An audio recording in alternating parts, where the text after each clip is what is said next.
Welcome to the Homunculus Book Club. You might know it as the Occult Book Club. And man, I wasn't expecting this one. This one is gonna have cosmic snail trails. We're gonna live life in reverse. We're gonna learn the secrets to basically immortality. We're Hold gonna on, talk dude, about dude, dude, dude, dude, reincarnation. dude. Hold on. Did I mention the cosmic snail trail? Thomas, where is your foreplay, brother? You gotta treat the audience like There's a not enough lady. time, man. There's not enough time for this. It's I only the know. first 3 chapters, and I got like 50 pages of notes. Listen, welcome to another episode of the Occult Book Club. I'm one of your hosts of whatever this thing is, Juan from the Juan on Juan podcast. Follow me, tjojp.com, patreon.com/Juan podcast, all that good stuff. And Thomas, introduce yourself to the people, bro. Don't ever You do guys that know again. me as Paranoid American or Thomas. You can find me at paranoidamerican.com, at Paranoid American on Instagram, and I'm streaming live right now on the YouTube. So if you're not already following me on YouTube, follow me now so I can get my first 1,000 and start selling cool crystals and like all sorts of cool shit. So Yeah, I am. We're on a lot of different platforms. We're trying to go live on some other ones, but I'm like, they're pinging that they're not going live, so I'm gonna just remove them. But yeah, welcome everybody. This is gonna be, we're doing I should have put that in the description. We're only doing the first 3 chapters because how many pages is this book? This would be absurd to cover in one sitting. I mean, this would be like the version we're looking 16-hour. at's around 700 pages or so, and I think the first 3 constituted up until page like 147 or something. So the first 150 pages we got a review plus the intro and the forward and some backstory. Well, I missed the intro, so you're gonna have to back me up on that one, brother, because I caught that after the fact, and I don't even have my notes Making open, mistakes already, man.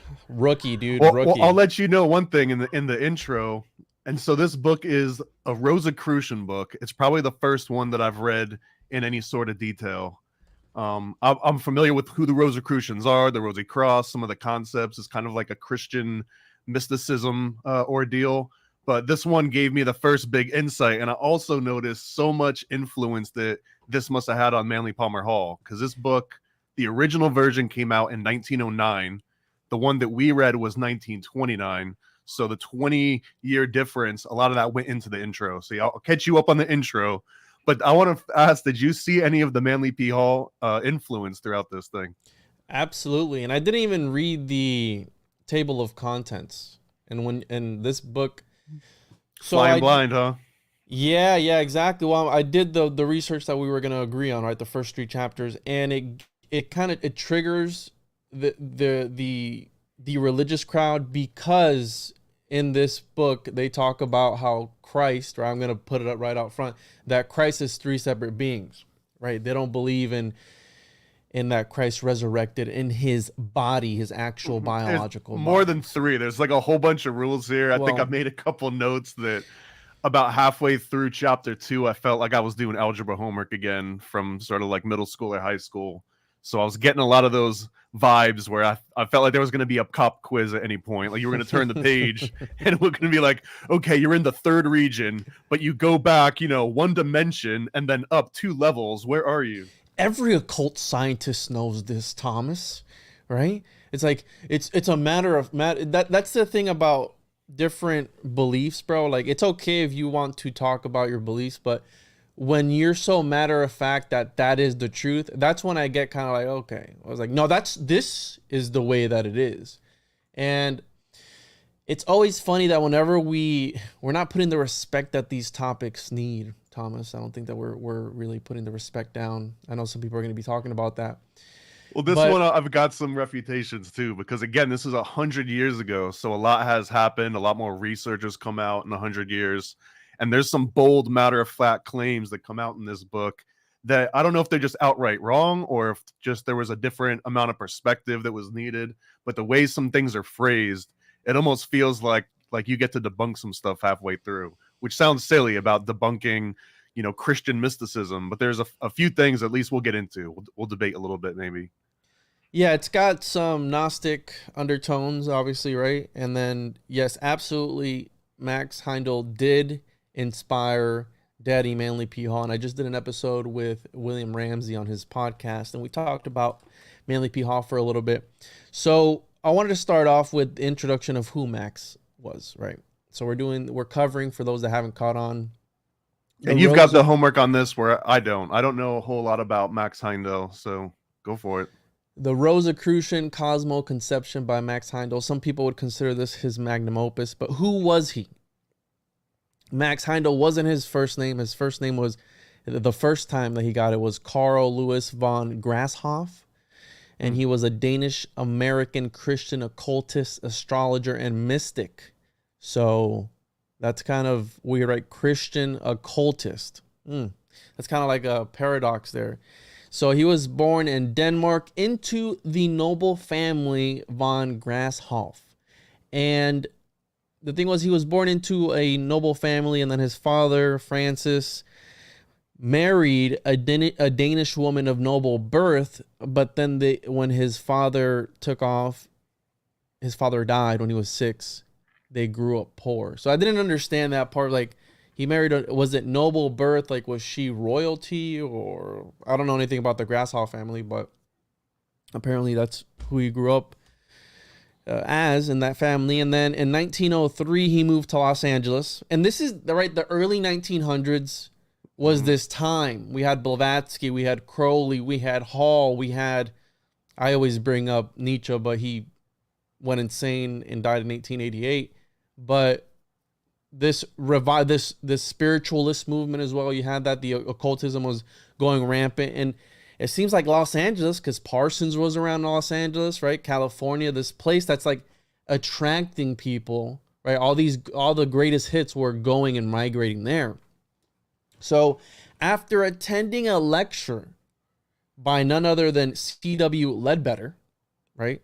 And a lot of this stuff is a lot of theosophists type of stuff, right? The Theosophical Society, which very heavy West Coast, by the way. A lot of that, like, there was some Christian mysticism on the East Coast, but for some reason, the West Coast got a pass through Rosicrucianism and through a whole bunch of other golden, order, Hermetic Dawn or Golden Dawn, and they got to do kind of like that hanky-panky occult stuff that on the other coast almost would have gotten you excommunicated from your towns. So yeah, that it's interesting that like that Los Angeles West Coast crowd got such a head start on occultism. That's an interesting point that you bring up, Thomas. I never thought about it. If you look at the very last like witch hunts, there was a warlock that was actually brought to court and he got off, but I think that was in the 19th century, the very early 19th century. But a lot of that was all on the East Coast. And on the West Coast, for some reason, if you were affluent and if you had money and you came from a noble family, like you were mentioning, you were allowed to read grimoires and talk about magic and almost say like blasphemous things. But if you were poor, you couldn't, because now all of a sudden that's evil and you're bringing up incantations and summoning devils. But if you're rich and you've got the family, then you're just, into esoteric goodiness. And there's a distinction to be made as well. A lot of the times, at least in the 16th and 17th century, when these grimoires were coming out, a lot of them were natural magic. And natural magic was okay because it was things that God put in nature and you were just mixing them, right? A plus B equals C. So it was okay. As long as you weren't doing some sort of theurgical thing, and theurgy is using outside influences to influence your reality. So calling upon other spirits in the astral planes or whatever you want to call it, that's demonic. Now, if you're just mixing, right? So you're calling this Rosicrucian as a book demonic in a way then, right? Well, a lot of people don't know, Thomas, that I actually grew up Pentecostal Christian. I haven't really said that on the podcast very much, but a lot of people start talking in tongues in the middle of this. So when I was raised Pentecostal Christian, a lot of people don't know that. Anything that was outside of Christianity is, and again, if you don't accept Jesus as your Lord and Savior, you're going to hell. It's all demonic.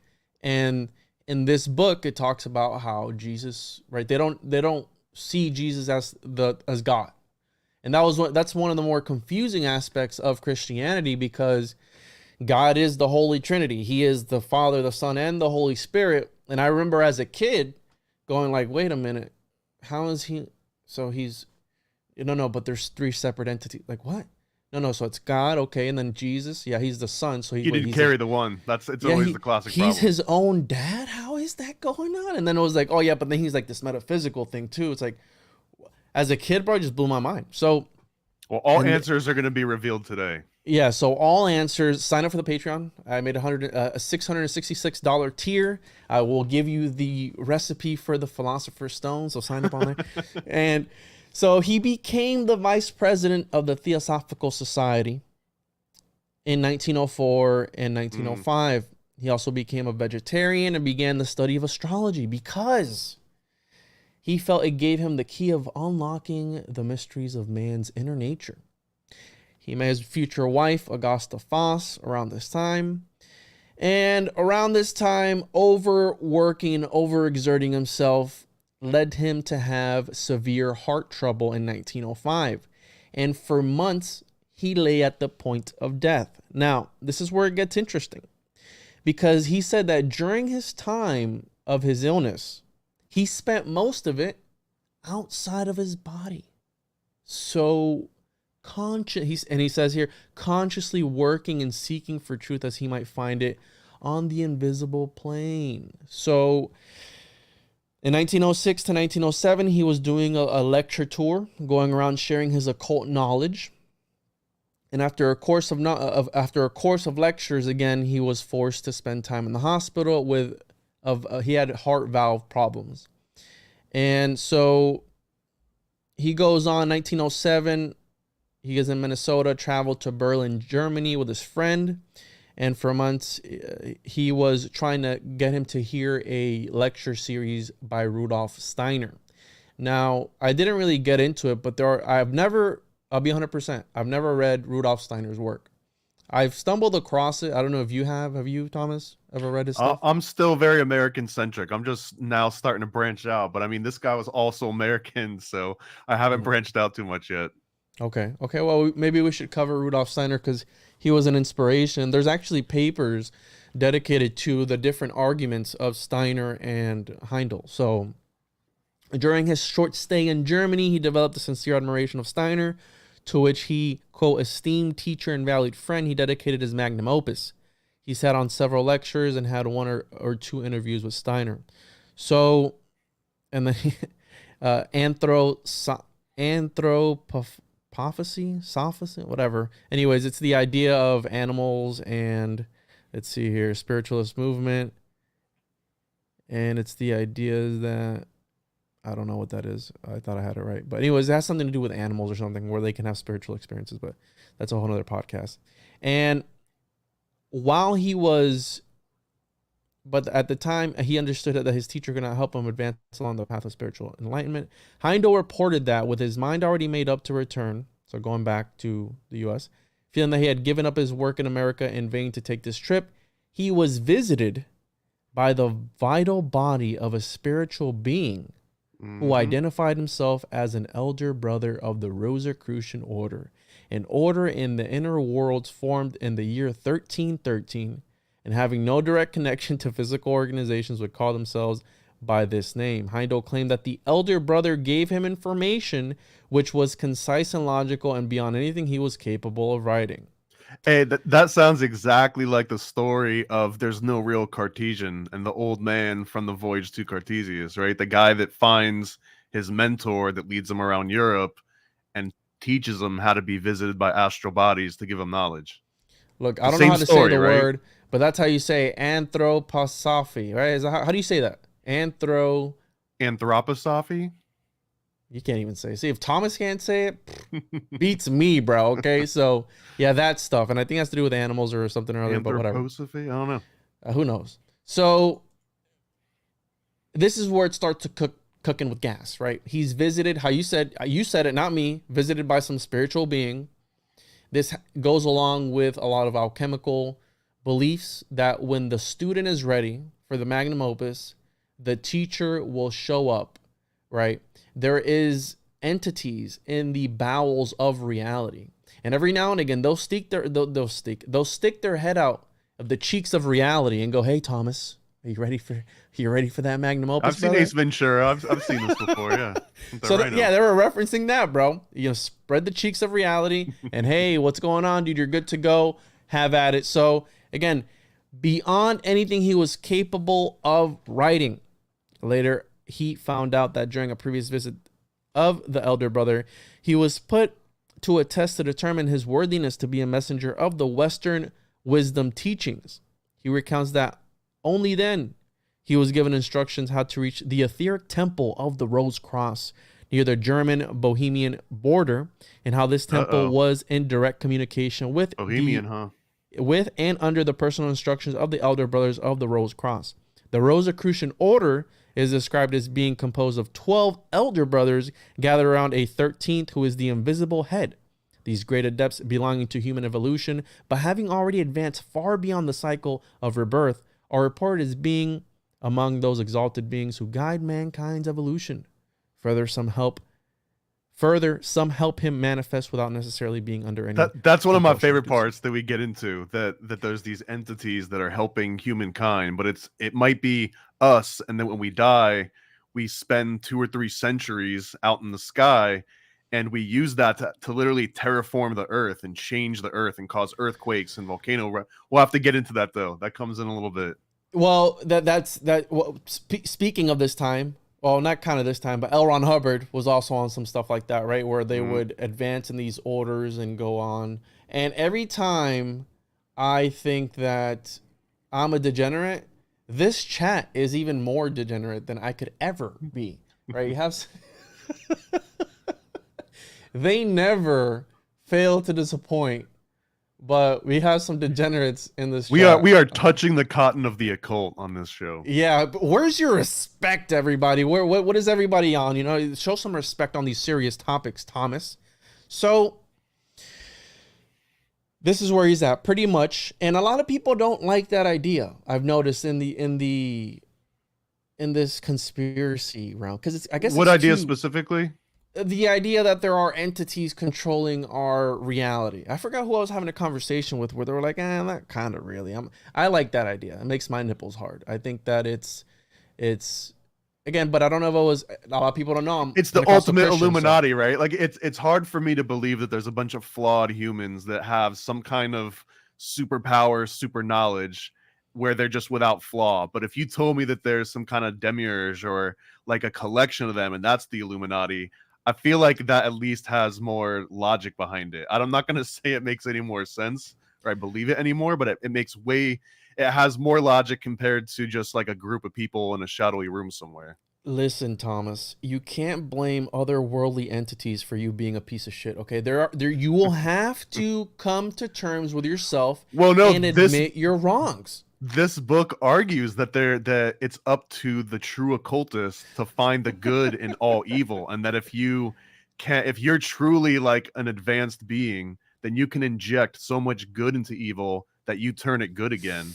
But that if you're not an advanced being, that just the smallest amount of evil can take your good and overwhelm it, and you just kind of go with the flow. So yikes. I don't know, that there's a lot of interesting concepts on here that feels way outside of Christianity. I'm such a Capricorn. No, you're just a piece of shit, right? Like whatever sign that's an asshole, right? So I believe that there are things. That's why I named my journal, which you can find on the tjojp.com or ko-fi.com/the101podcast. And on paranoidamerican.com. Occultist Monday, Hidden World. I 100% believe that there are things. Now, are they us? That's an interesting concept, which we'll get into because we're going to go down this whole rabbit hole. But the magnum opus, Heindel returned to America in the summer of 1908, where he had once started to formulate the Rosicrucian teachings, the Western wisdom teachings, which he had received from the elder brothers. And he published it as a book entitled The Rosicrucian Cosmo-Conception in 1909. Now, early 20th century, we also have H.P. Lovecraft. We have, during this time, they were contemporaries. We had Crowley, who was also in touch with Cthulhu or Cthulhu. These entities. But again, why was it early 20th century? And I mean, I'm sure that there are other connections, but like some of the greatest occult, and I'm not going to call them greatest, but most influential occultists were kind of in that realm. But Crowley also had theosophical influences. So it's I got like an answer to that.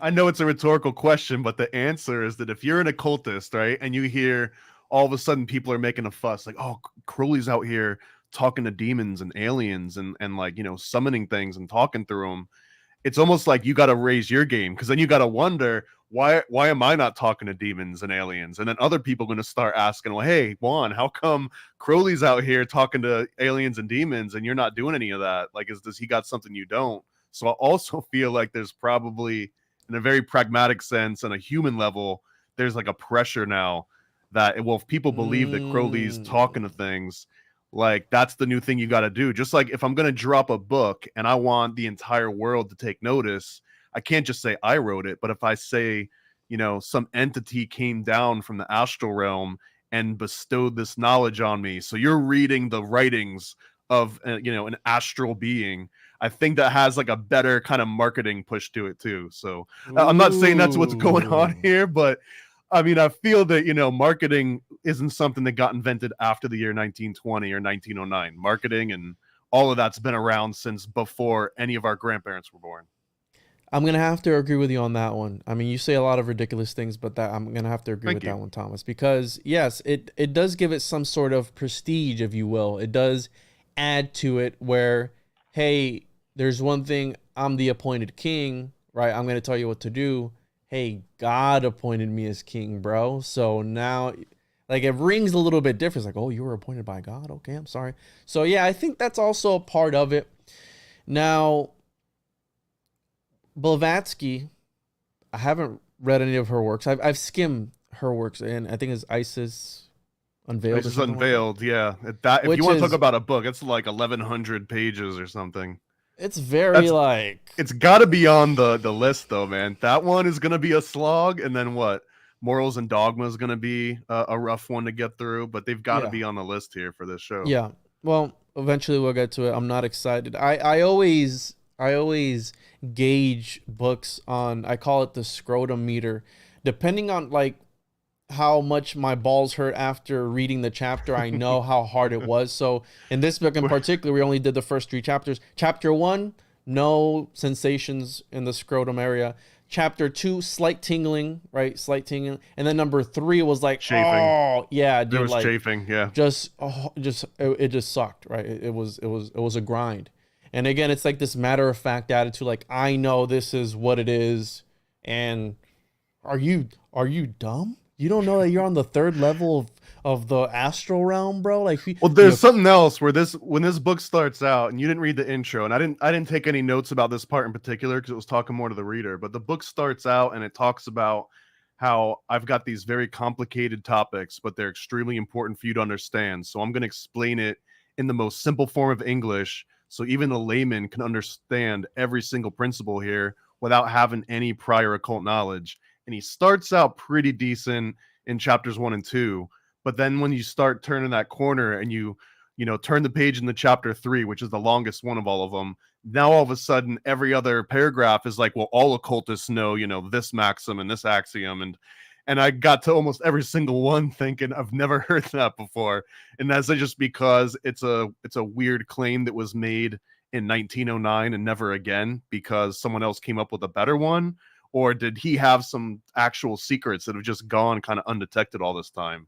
So I'll point a few of those out, but it leads out talking about and patting itself on the back about how easy it is going to be to read.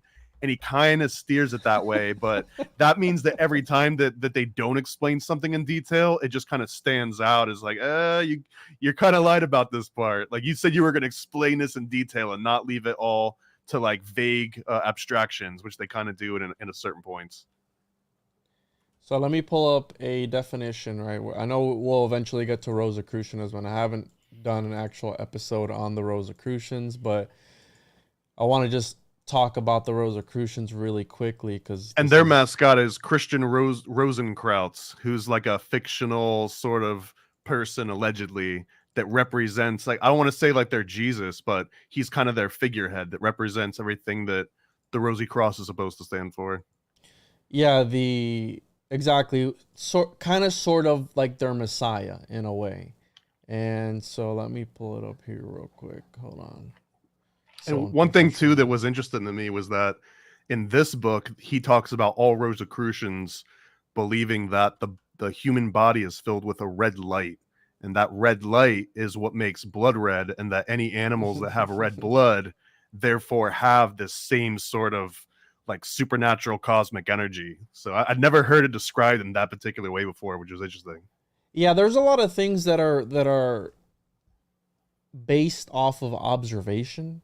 I would call it that, right? Now, you have the crowd that obviously doesn't believe in science because it could be, my new term that I'm using is imaginary and homosexual. I'm not using fake and gay anymore.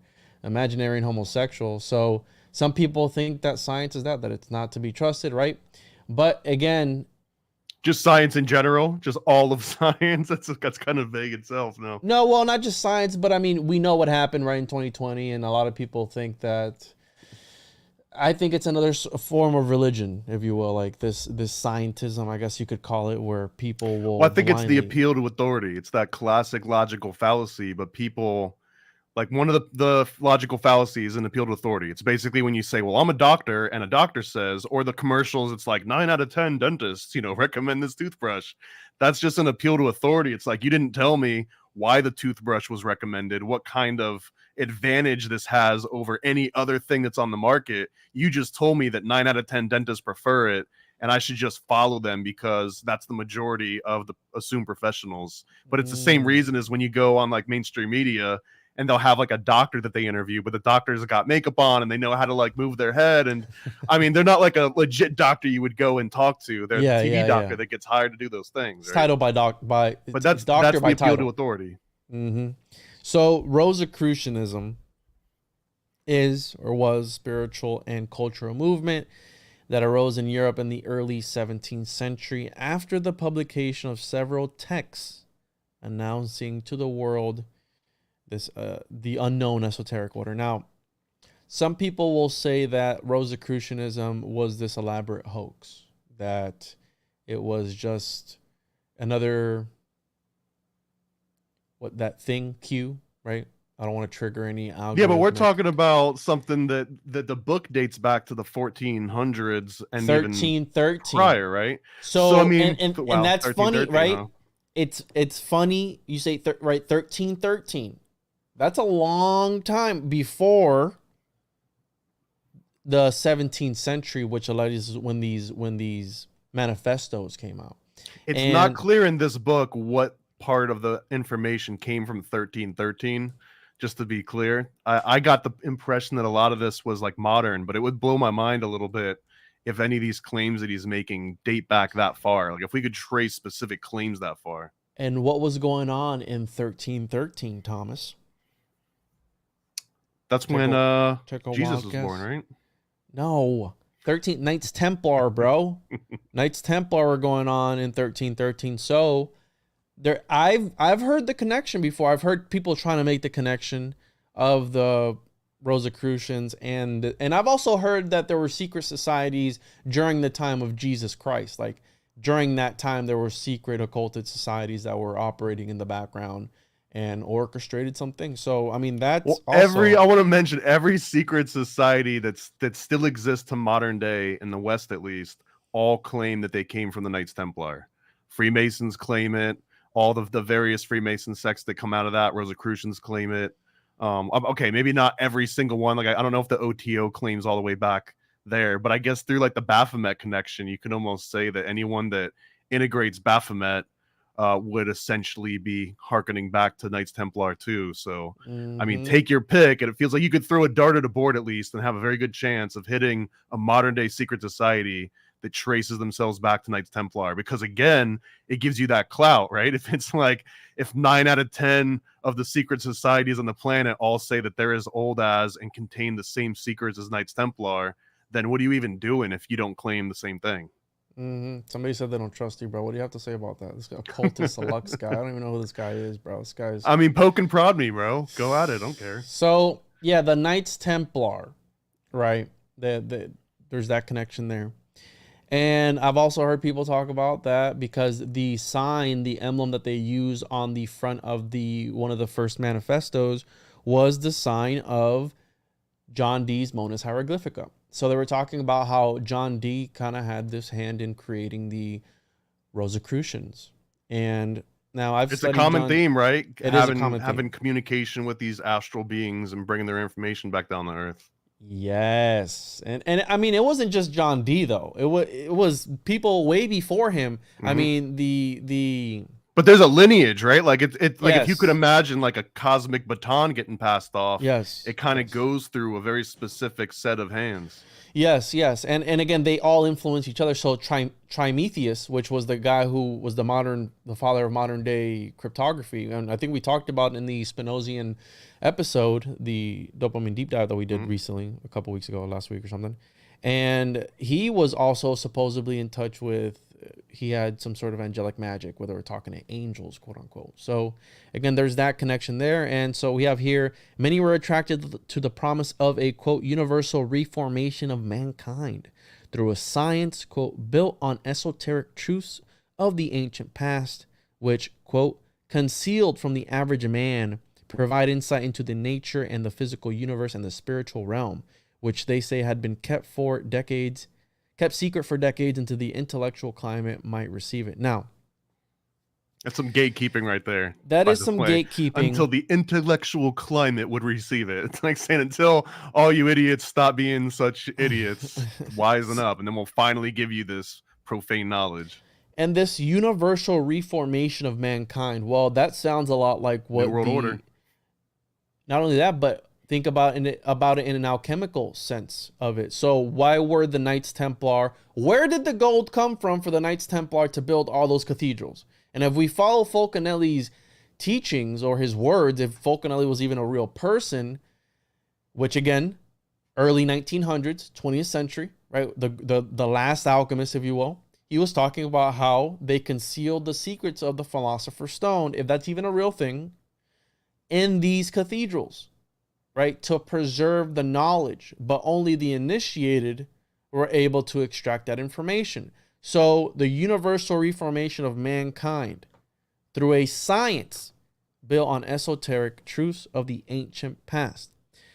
Now, that to me screams alchemy, trying to quite literally transform the entire humanity, right? And then Masons get accused of that all the time. This magnum opus, turning the lead of man's, right, there it goes, turning the lead consciousness of man into gold, right? This higher being, if you will, right? And I don't know anything about that. You don't know anything about that. So I don't know about tubal cain or any of that. And that's just, that's all I'm going to say about the Rosicrucians, that there were this mystic group. Now it gets kind of metaphysical. Were they was it an actual group? Was it a hoax from the very beginning? Were they just trolling? Was it the first 4chan post and the dude was just trying to get whatever, just get a response from people? Who knows? We don't know. But some people follow it till today. Now it's actually fairly large today. It is fairly large, yes, and I know a couple of people in the Rosicrucian order. So the light research that I did, there's like a common thread that if you want to know about actual esoteric secrets and you want to unlock sort of old alchemical text, that Rosicrucian is one of the closer ones that gets you to it. That was kind of a consensus after just contacting a few people I knew and reading up on different sort of organizations. So I don't know, it was interesting. I wouldn't advocate joining any group because there's so much you can just find online. Chip, where is your respect, brother? The Rosicrucians, don't come with that disrespect. Put some respect on the name. Put some respect on these names. So let's kick off, man. Let's kick off into the book here. You want to do it? You want to do it, Thomas? You want to start it off? You didn't read the introduction, so let me do the introduction. Do the intro. I'll follow along with you. So the book starts out and it's called A Word to the Wise. And since you didn't read this part, I guess that just implies something. But I have the first sentence highlighted. Can I read the first sentence? Of The Word to the Wise? Yes. Oh yeah, go for it. The founder of the Christian religion stated an occult maxim when he said, whosoever shall not receive the kingdom of God as a little child shall not enter therein. And then he puts Mark X15. Where is that even from? It's a Bible quote, man. You've never heard that quote before? No, I've never heard that quote. I've heard John where he's like, you accept my son. And he lasers in on this and he makes a really good point, but it essentially boils down to that he comes up, man, this is one of my favorite things is when a writer's like, there's two kinds of people in the world, because it reminds me of like a bad 90s stand-up that you'd see on like Comedy Central at night, you know, like these people are like this and these other people are like that. But he comes out the gate and he's talking about there's these two main kinds of people that he's really frustrated with. So one who grasps at any new philosophy just to see how it supports their own ideas, and the philosophy itself is of minor importance. So that's this one person that just like jumps around to different religions and different concepts, and they're just constantly trying to fit things that justify what they already think of the world, but they're already kind of set in one way. Even though they're open-minded enough to read about other things, they're still just trying to back up their particular worldview. He mentions another type of person, which is the skeptic, and it says that skeptics don't have the right mental attitude with any idea they didn't come up with themselves, and they shut their mind to any truth which may be hidden, which they offhand reject. And I can kind of relate to both of these, I guess, in a way, because it's like, you know, you read a cool new idea and it's like, I don't agree with that, and sometimes you just kind of throw it out when that's just you know, filtering out for your own bias. But that second part about a skeptic, that's when, like, don't throw the baby out with the bathwater, right? Mm-hmm. But he makes this point that children are incapable of that. Like a child, and this book defines a child as anyone 14 or younger. I think that might just be a difference, because I don't know if 14-year-olds in 2023 were anything like 14-year-olds in 1909. But he's basically saying children haven't developed such a strong worldview yet that when they encounter new information, they don't put this like immediate barrier on it. It's like, oh, that doesn't fit into my worldview, because they're still forming their worldview, and they don't become as much skeptics because for that same reason, they don't just like throw it out because they haven't figured out really what makes sense to them or not. Mm-hmm. So that's what this book is basically trying to explain that Bible quote to mean, that you're never going to understand if you've already kind of grown this like hard shell around what you really think, and if you're not really open to new stuff. But that also might be because he says a whole bunch of crazy shit right after he mentions this part. And also, This real is like, quick, this is you. This is like your fault if you don't believe what I'm saying, because you don't have eyes of a child, so you're not going to heaven type of deal. so he says here, the Rosicrucian Cosmo-Conception is not dogmatic. Neither does it appeal to any other authority than the reason of the student. It is not controversial, but it is set forth in the hope that it may help to clear some of the difficulties which have beset the minds of students of the deeper philosophies in the past.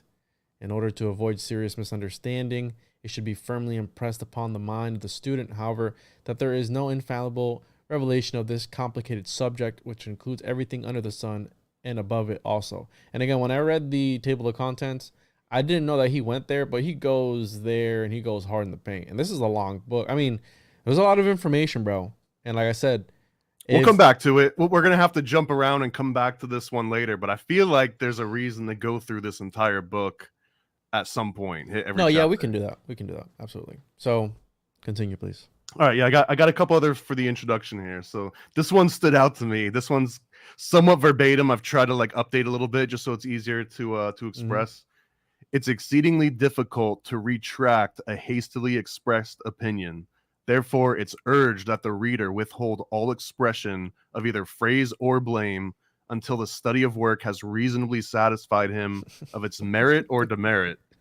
And the first thing I thought of was like, this doesn't exist in the world of podcasting and live streaming. You know what I mean? Like it's almost all hot takes. It's almost all instant knee-jerk reactions and then kind of like hashing it out. But he makes a really good point here.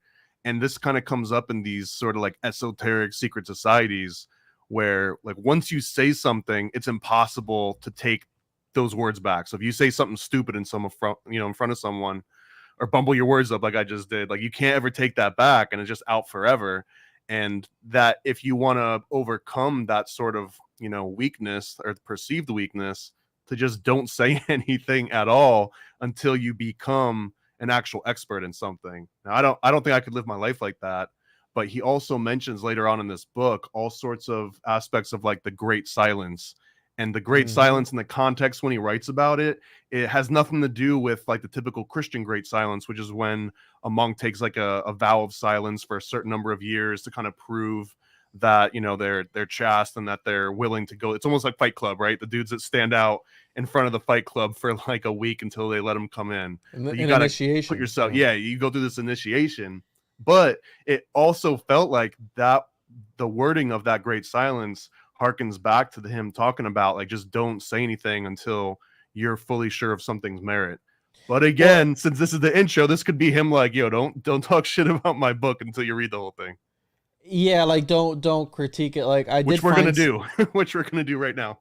I did find some reviews on it where this guy was talking about from the Christian point of view, because a lot of people don't know that I was raised Pentecostal Christian when I, you know, younger as a little boy. A lot of people don't know that on my podcast. I was raised Pentecostal Christian, but that it was too demonic for him and that he couldn't really take it and that he couldn't finish the book. This book in particular? Yes, this book in particular. So again, I mean, I am a researcher, right? And everything that I want to point out too, that everything that we talk about, it doesn't necessarily mean that we believe in it. We're just here. I mean, we take, what I was going to say at the beginning is that we take works like this and we extract crazy concepts. Like, people are probably wondering what the hell a cosmic snail is, a cosmic snail trail, like all these things, which we extracted from this stuff here. So it's his favorite analogy in this, and I cut right to that, but we'll revisit again. But the snail thing is that he keeps bringing up this analogy of a snail has this, like, he mentions it almost like an ether, but this like liquid that surrounds its body. And then when it decides that it's ready to start kind of constructing a home, then it crystallizes. And the same way that slime sort of crystallizes into a hard shell that then forms the home, he kind of mentions how we've got these like etheric bodies, and then around those etheric bodies, they start to crystallize and form. He also mentions gloves, but it's almost like we're these little spirits trapped inside of these crystallized. Condom, brother. It's a cosmic condom. Yeah, the cosmic condom. Well, let's wait until we get to that part, because I think that analogy is going to make way more sense. Let's wait. So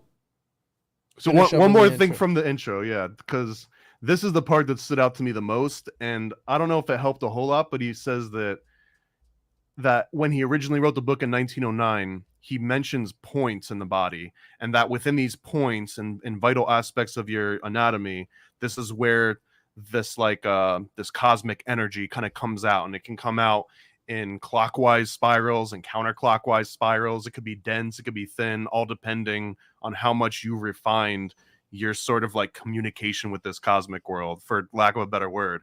But he mentions in the 1929 update that he wishes the original version would have described them as prisms and not points. And it's an interesting distinction, because it's a prism going back to how they believe that there's this red light that's actually like projecting across your body, so that if there's little prisms inside these vital points, the same way that light can bounce into a prism and either, you know, consolidate and turn into another color or split up into different colors, he just mentions that the prisms being a better analogy. So I'll try my best to like mention prisms as we talk about some of this stuff. Do you have the visuals, Thomas? Do you want to pull those up in the background so I can bring them in and out of the... Yeah, give me a little bit. So this idea that's very theosophical. Again, these ideas are coming from Blavatsky. Again, I don't know how much material Heindel was taking from Blavatsky, but he was being inspired by Steiner. And again, I don't know how much of a circle jerk was going on between all these people in this community, but these all stem from, right, the Eastern mysteries, right? It's very Tibetan Book of the Dead type of thing. We talk about, it gets into reincarnation, what to do in order to avoid reincarnation. Like it gets into all that kind of stuff, which is very, I consider it Buddhist, right? We don't really talk about reincarnation. I was raised Pentecostal Christian. We don't really talk. So again, very theosophical. Every feeling has a different color. Every sound has a different color. So, and is that a slideshow, bro? No, it's a bunch of different images from the book. So I'll go through them really quick. We have to show the diagrams too. Well, I'll show some of them. It's just, I'll show them right now, actually. Just throw me up really quick. All right, here you go. So here's a distinction that he's making in the book between, we've got an ordinary man. So this is what an ordinary person would look like. And it is specific enough to, if you notice, if the energy is going clockwise or counterclockwise, that makes a difference. So this is an ordinary person, and you'll notice the difference is that this is a little bit less dense than, say, an involuntary clairvoyant. This is a person that doesn't realize, or they're not intentionally trying to become clairvoyant. They might just see things. And some of them realize that they're seeing things, and they might become mediums, and they might become kind of fortune tellers. This is paraphrasing from the book, but this is someone that hasn't really honed the ability and doesn't understand what they're doing. And then you've got a voluntary clairvoyant somewhere in here. There we go. Yeah, there you go. So here's the involuntary, and look, the difference between an involuntary and voluntary is going to be the direction at which this energy kind of flows in and out of the body. See how it reversed? That's really the only main difference between these two. But it's still coming through all of the same points of the body, and prisms. So imagine that each of these are different prisms in your body. It's like the 7 different chakras, right? There's 7 different points. So there's a lot of consolidation between, like you were saying, Eastern mysticism and trying to bring it into kind of Christian mysticism. So a lot of this gets redescribed as heavens, and a lot of things get redescribed as like Christ consciousness. So this one was the interesting one, and then let me go through some of the little charts and here. Real quick. I know we have a lot of people on my side, but everybody go subscribe to Paranoid American's YouTube as well, because he is streaming it on that side. Go give it a like and everything else. So yeah, we have 111 people. Make sure to sign up for the Kickstarter. I'm gonna post the link now. Make sure to sign up for the Kickstarter. Last time we have up to 50 people on the Kickstarter. We're halfway there. We're halfway there. So if you just go to paranoidamerican.com, at the very top of that page, there's a link that brings you right to the Chosen One issue 2. And so I agree with Gordy. I shout out to Gordy. I wanted to say earlier, but I was driving. I've gone through a few of my Rosicrucian books, and they kind of suck. They all say the same thing. Well, and a lot of like source. Trust me, bro. I talked to the elder brothers of the Galactic Federation. The Ashtar Galactic Command was trying to, I'm like, bro, what do you want, dude? Come on. I'm glad to hear that, because this is like the first one that I've read so far, and to hear that they're all a little bit similar, I feel like, I got the Whitman sampler in a way. Like I know all the different flavors in here. So here's one of the examples, which I'll try to get into. It's going to help to have this visual as we get into it. But I mentioned that it almost felt like homework. Like I honestly felt like I was in chemistry class, or I was doing like a worksheet at certain points. My balls were aching trying to get through some of this. But we've got these different worlds, essentially, the 4 kingdoms, which is, we've got the pure spirit world. We've got a world of thought. We've got a desire world, and then we've got a physical world. And these charts over on the right, they're kind of, and forgive me if I bumble all of this up, but on the right here, you can see mineral, it stops at level 3 of the physical world.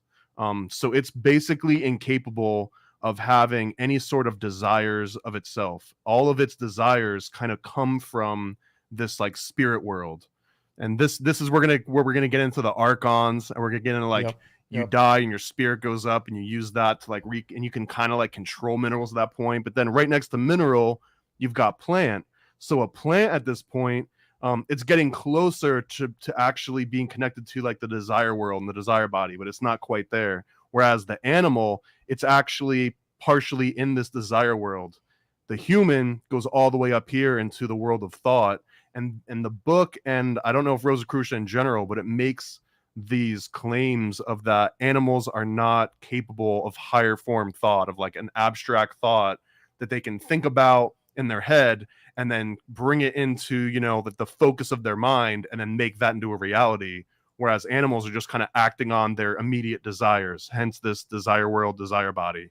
So that's one of the things that they kind of make a point of. But they also mention that us and most red-blooded animals, we still share the same spirit. It's like the exact same thing that would be inside of a rock would be inside of a person. And this reminds me of like, I don't know if it's the Gospel of Thomas, but it's like, pick up a rock and I am there, which kind of describes like spirit, like the spirit of some higher power being inside of just inanimate objects. Yeah, and James always comes in with the fire. Animals don't have an ego; they have group souls, like these universal souls, and that's why they all act the same. He gets into that too, where he mentions that Man, this one was fascinating to me, that if you kill a person, or like if you harm a person, you're harming an individual, and it kind of stops with that human, because the human's capable of ego, but because animals don't have ego, they have this kind of like a group consciousness. When you kill an animal, you're actually harming every animal on the planet that belongs to that group. You just harmed that group directly. But if you hurt a human, you're not necessarily hurting all of humanity directly, because we have more, I guess, agency. It breaks down a little bit for me, but that logic's explained a few times in this book. So let's get into chapter 1, the Rosicrucian Cosmo-Conception. Chapter 1, the visible and invisible worlds. And he starts right off, again, very matter of fact, the first step in occultism is the study of the invisible worlds. These worlds are invisible to the majority of people because of the dormancy of the finer and higher senses whereby they may be perceived. So I highlighted the majority of people are on a similar footing in regard to the superphysical worlds as the man who is born blind is to our world of sense. Although the light and color are all about him, he is unable to see them. And I'm going to give this guy credit where credit is due. Yes, he'll explain to you some crazy idea, and then he'll give you the most fire analogy right after it. So you're able to Palmer Hall influence, man. I'm telling you. Capture what he was trying to say. I'm not saying I agree with it all, but again, to him, they are non-existent and incomprehensible simply because he lacks the senses of sight wherewith to perceive them. Objects he can feel, they seem real, but light and color are beyond his ken. So I can agree with that as far as people not being able to sense certain things. From what I've heard, I don't know, but when somebody loses their sight, allegedly their other senses become finer. They become more attuned. Like, what's that movie Daredevil where he's blind, but then he can hear really well and can do all this craziness, right? In the Book of Eli, it was a comic too, not just a movie. Oh yeah, well, I mean, I don't know how to read, but the Book of Eli too. The whole time it was a Braille, spoiler alert, Braille Bible, and he was blind. It's like, whoa, like what the heck happened? So he goes on to say, so with the greater part of humanity, they feel and see objects and hear sounds in the physical world, but the other realms, which the clairvoyant calls the higher worlds, are as incomprehensible to them as light and color are to the blind man. Because the blind man cannot see color, however, there is no argument against their existence and reality. It's a good point, man. It's a great point. And so he's got a couple other ones too. He's got an analogy that says, and I'm going to replace physical world with natural world because it makes more sense the way I read it that way, but it's interchangeable. To understand the natural world, which is the world of effects, it's necessary to understand the supernatural world, which is the world of causes. Just like you see a streetcar in motion, or you hear a clicking of a telegraph, again, 1909, but a mysterious force which causes the phenomena remains invisible. We say it's electricity, but the name gives us no explanation. We learn nothing of the force itself. We see and hear only its effects. So just like color or sight, just because you don't necessarily see it doesn't mean color doesn't exist. And just because you might not ever see electricity in motion, especially in 1909, it doesn't mean that it doesn't exist. So, and he makes an even more abstract claim, which I like this one even more. And he's talking about a house, and he says that a house is yet invisible to all but the architect. He makes it objective on paper. He then draws the plans from this objective image, and the thought form, the workman, construct a house of wood, iron, or stone, which accurately corresponds to the thought form originated by the architect. Thus, his thought form became a material reality. The materialist would assert that it's much more real now, lasting and substantial than the image in the architect's mind. But let us see, because the house could not have been constructed without first the thought form, and the material object can be destroyed by dynamite, earthquake, fire, or decay, but the thought form will remain. It'll exist as long as the architect lives, and for any number of houses similar to the one destroyed may be constructed, and not even the architect can himself destroy that thought form. Even after his death, the thought form can be recovered by those who are qualified to read the memory of nature, which we'll get to later. Yeah. And he mentions that memory of nature thing, which blows my mind too. But this is a really interesting premise, that the abstract concept of the house is more real than the material physical version of it, because it can outlast it. And once it's out there in the open, Pandora's box way, like, you can't kill an idea. And I think that was a really cool way of putting it and making an analogy to like a house. Yeah, and this idea, this plays directly into like my Pythagorean palace idea of where you don't know, and he says, right, those who are qualified to read the memory of nature. I mean, these are people who are remote viewers, right? We're talking about clairvoyance, whatever. And if you think of the world as a stage, as William Shakespeare, if he was even a real person, puts it, the world is a stage. Well, everybody conducting their business on this stage is charging that stage, and these clairvoyants are able to tap into your energy wherever you've been or wherever you're going to go because of this. Because when there's a building that's constructed, you don't know about the occulted scaffolding. And I mean, that's just not just for buildings. You can extrapolate that even further out. Language. We don't know the occulted scaffolding of language, of letters, like of whatever you wanted. The cartographer, right? Cartography, the cartographer is magician, the architect as magician, whatever, you name it. If they're putting their intent into it, this thought form that will forever exist, you don't know what you're carrying further. So one example that I use, King James, of the King James version of the Bible, is shout out James. Yeah, shout out to James, is a shady character, right? So, but it was a guy who was writing about the occult. Supposedly he was terrified. Was he the one that was eating magical penises, or was that another one? That was another one. Okay. One. Yeah, we're going to have that Okay. person on to talk. That was King Charles II, I think it was. Again, I'm not an esotericist in that. So I'm just saying every king at some point is eating a magical penis. Every king was probably eating penis of some sort. Yes. That's actually when, like, after they get off the fancy chair, they go inside a little room, and in that room they eat a magical penis.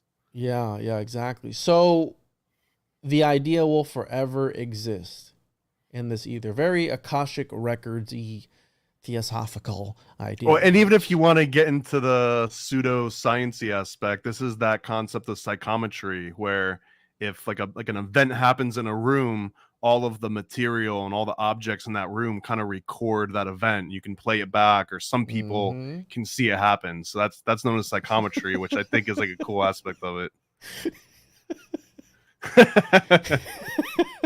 All right, so I had a few other ones up here that, let's see here, that you skipped over. He all right, so he's talking about how, why is it, and this is one of the things that I've seen as of lately, where they want to map out what they're calling, what is it, the DMT realm? It's got a name. Anyways, there's a study right now where they're putting people under DMT by IV, and they're mapping out the psychedelic realms. Now, that sounds fun. There is some people in the community that are like, oh no, that's demonic, and you shouldn't be doing that. I've seen it on Twitter, right? The Twitter community. And he writes about why that DMT in particular is demonic. Remember, when you're on DMT, there's other entities on the other side. And if you interact with that, it's demonic. I mean, remember, a lot of people don't know I was raised Pentecostal Christian, but when you're raised Christian, they tell you if it's not of Christ, then it's demonic, right? So could you just identify it as Christ then and be off the hook? No. I mean, I don't... You can't say that I'm talking to God? I mean, you bring up a good question. I mean, I know people who tell me, oh, God told me. It's like,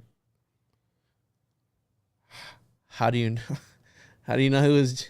He's like, hey, it's your boy JC. Hey, dude, don't do that, bro. It's like, oh, thanks, Jesus. Like, I love you, bro. Like, we don't know, off, dude. Yeah, like, quit doing that, right? Like, we don't know. And I've heard people all the time like, oh, God told me.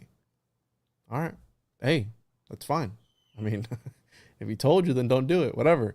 So the DMT realm, they were mapping it out, and he gets into this idea of it's a different experience for everybody. And people will see things differently within this other realm.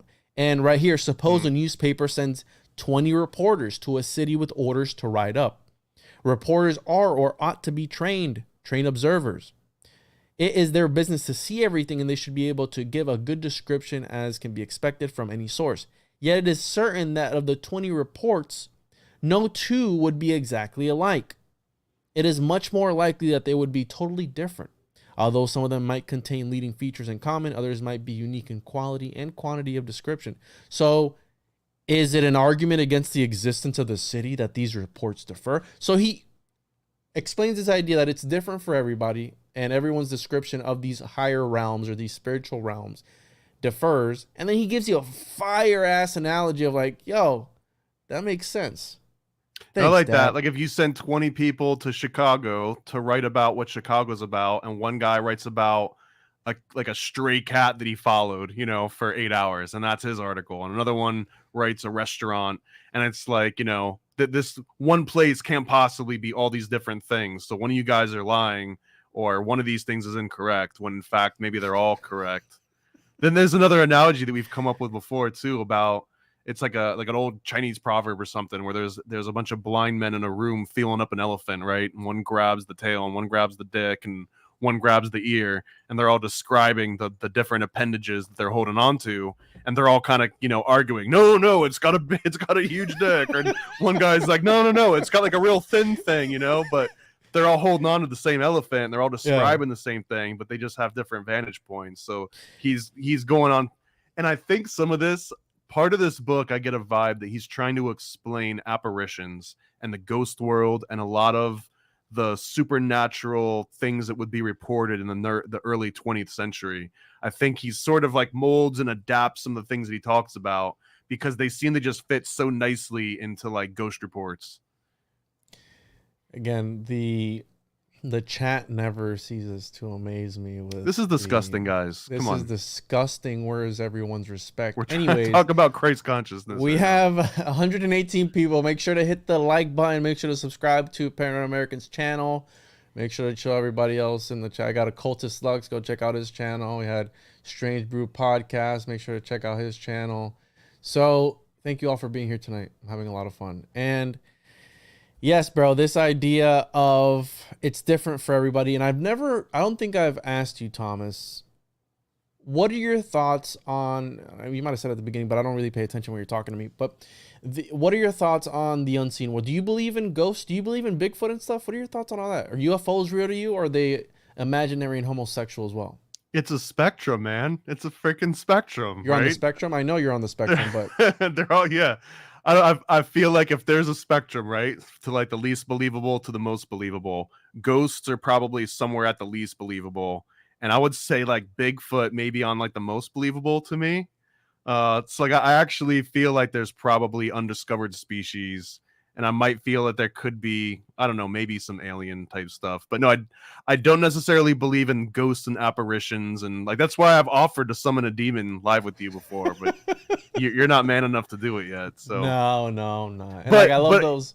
He makes a good call, like a good claim throughout this book, but it still doesn't sell me on the spirit realm. Yeah. Again, a lot of the source.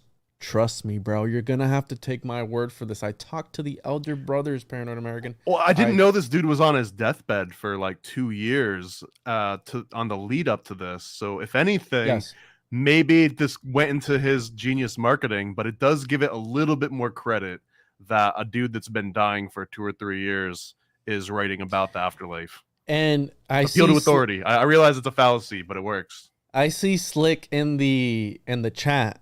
You know what day this guy died, bro? In Oceanside, California. He died on January 6, 1919, okay? So we have here, Slick is somewhere in the chat. He's probably going to lose his He's mind. crunching the numbers right now. Oh, somebody's on to me, bro. Somebody said Juan is interdimensional. Yeah. We've got the lowest form of Juan here on this particular show, though. So, yes, he was on his deathbed from 1909 to 1919, suffering a severe heart condition and with an adverse financial situation, but was indomitable with an indomitable will and great energy. He was able to accomplish the great work of the Brothers of the Rose Cross. So he was able to pull it through and pull it together. But we have here chemical region of the physical world. In the Rosicrucian teaching, the universe is divided into 7 different worlds or states of matter. I think that's an important distinction here, that it's not that there's like these different worlds that are separate from each other, but all the worlds, and he has an analogy about a sponge and liquid we'll get to, but all the worlds coincide at the same time. And it's just like the density of the matter in these worlds that differ, but they all overlap with each other. Yes, they're always interacting with one another. And that kind of like, I was like, what? Right? They're bumping into each other. That's very... I know we did that episode on René Descartes, but René Descartes' mechanistic universe theory was just that there are different forms of matter that are rubbing up against each other and causing different changes in the universe or reality or whatever you want to call it. And again, this was after René Descartes, so he could have been inspired by these guys. But the 7 different worlds, the chemical region of the physical world, right? Mm-hmm. World of God, number 1. World of virgin spirits, number 2. Number 3, world of divine spirit. Number 4, world of life spirit. Number 5, world of thought. Number 6, desire world. And number 7, physical world. And you guessed it, ladies and gentlemen. Where are we? We're in the physical world, the lowest of the lowest. Very Gnostic.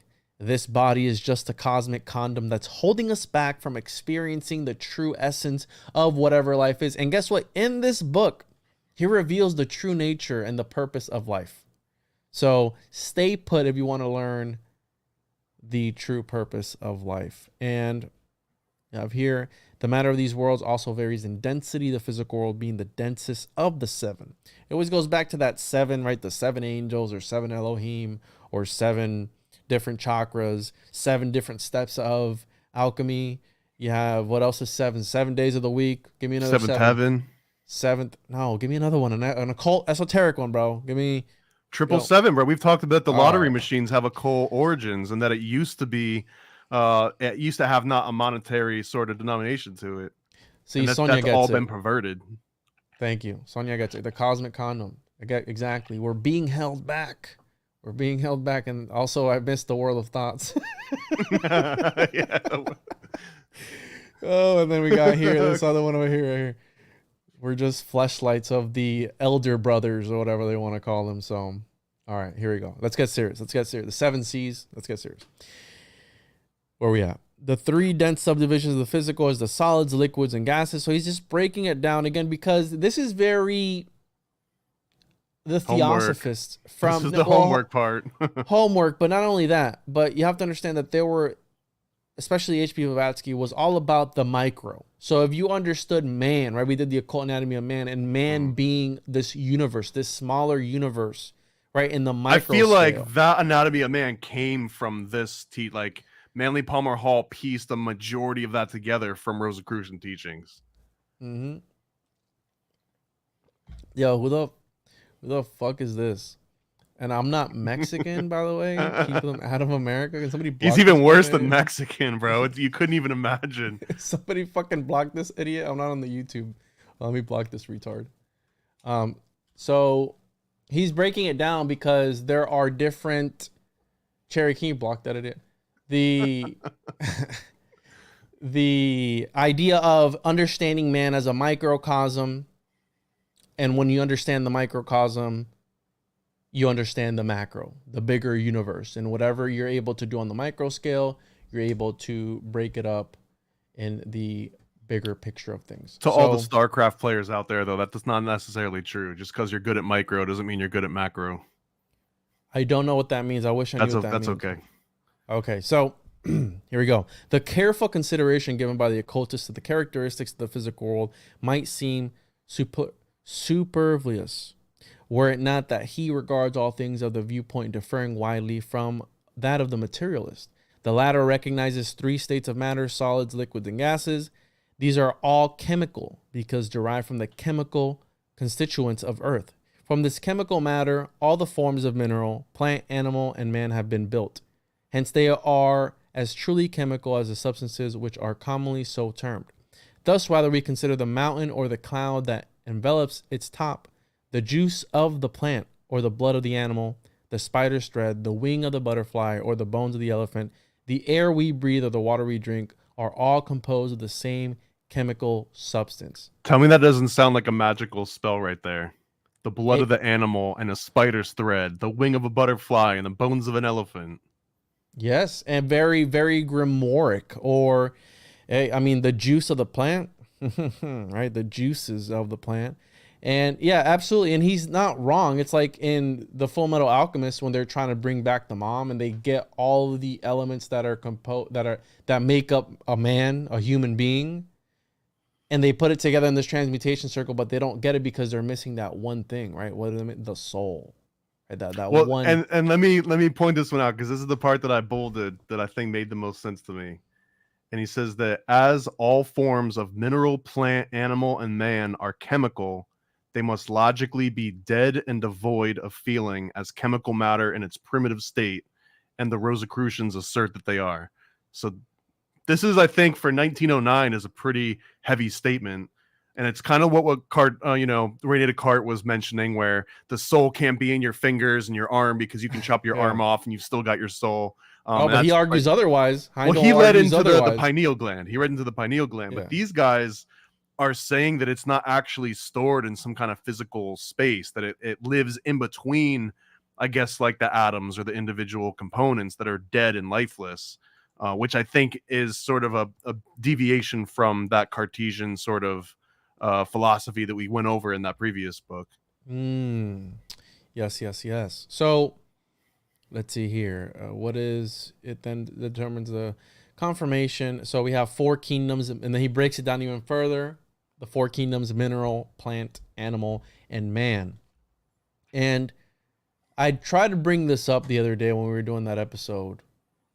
Were you on there, Thomas? The Spinoza. It doesn't matter. Cipher. It doesn't matter. Right? You weren't listening anyways. Yes, exactly. But I try to bring up this mineral, this plant, and these other worlds that are occupying this same reality that we're in. And I had somebody reach out to me and they told me that there are some sects of groups, I guess, right, in the forest, shamanistic groups, if you will, that their theurgy, their magic, the thing that affects their reality are plants. And I know we were talking about the Voynich manuscript and how it was like different drawings of plants or whatever those were. But for some groups, they quite literally believe that the plants are the ones that are they're giving them that knowledge. They're the ones affecting their reality. And I mean, when you take mushrooms, kind of sort of feels like you're in a different dimension of some sort, you know? And I know you like I don't put fungus in the same category as plants. I don't think they deserve to be in the same category. To me, fungus is way closer to animal. It's a gray line for me. Really? Wow. Oh yeah. Okay. All right. So some scientists contend that there is feeling in all tissue, living or dead, to whatever kingdom it belongs. They include even these substances ordinary class as minerals in their category of objects having feeling. And to prove their contentions, they submit diagrams with curves of energy obtained from tests. Another class of investigators teach that there is no feeling, even in the human body, except in the brain, which is the seat of feeling. So we're getting into this idea that you're talking about, where is consciousness in our stomach? Is it in our balls? Is it in your foot or whatever it is? It's like, no, well, this guy's talking about pain, but you get what I'm saying. And then he calls the brain is only the keyboard of the wonderful instrument upon which the human spirit plays its symphony of life, just as the musician expresses himself upon his violin. Wow, that was beautiful. He's trying to get a little flowery there. But he also mentions in that same, either there or later, that if you were to take the bow of a violin and rub it against the plate, that you would see these patterns emerge. He's talking about cymatics, where you see those people that take a speaker and they'll put fluid or they'll put sand on it and play different frequencies and it turns into different patterns. He's explaining that as this kind of underlying consciousness, that those are these desire forms that can even apply to minerals. And he mentions that when ice forms on like a windowsill, it doesn't just arbitrarily frost up all the time. If you look close enough, it follows certain patterns. There's almost like a matrix or like this design construction.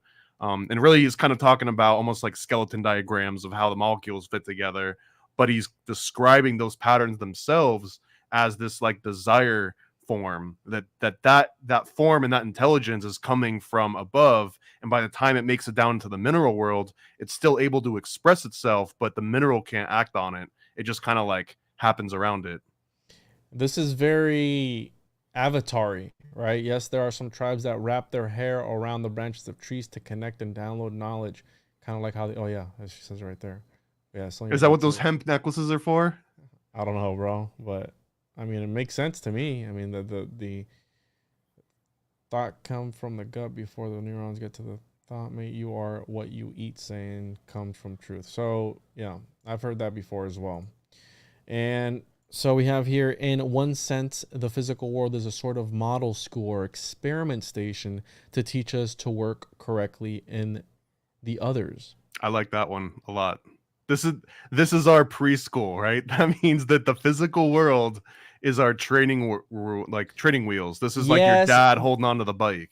Yeah, Jesus take the wheel again. Jesus take the wheel. And then he goes on. It does this whether or not we know the existence of those other worlds, thereby proving the great wisdom of the originators of the plan.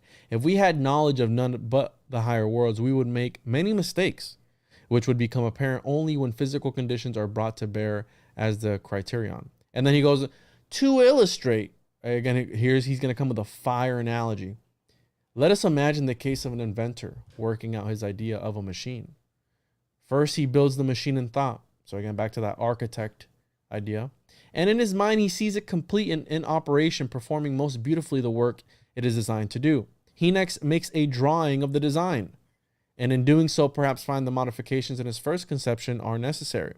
When from the drawings he has become satisfied the plan is feasible, he proceeds to build the actual machine from the suitable material. Now, it is almost certain that still further modifications will be found necessary before the machine will work as intended. It may be found that it must be entirely remodeled, or even that it is altogether useless in its present form, and it must be discarded and a new plan evolved. But mark this, for here is the point. The new idea or plan will be formulated for the purpose of eliminating the defects in the useless machine.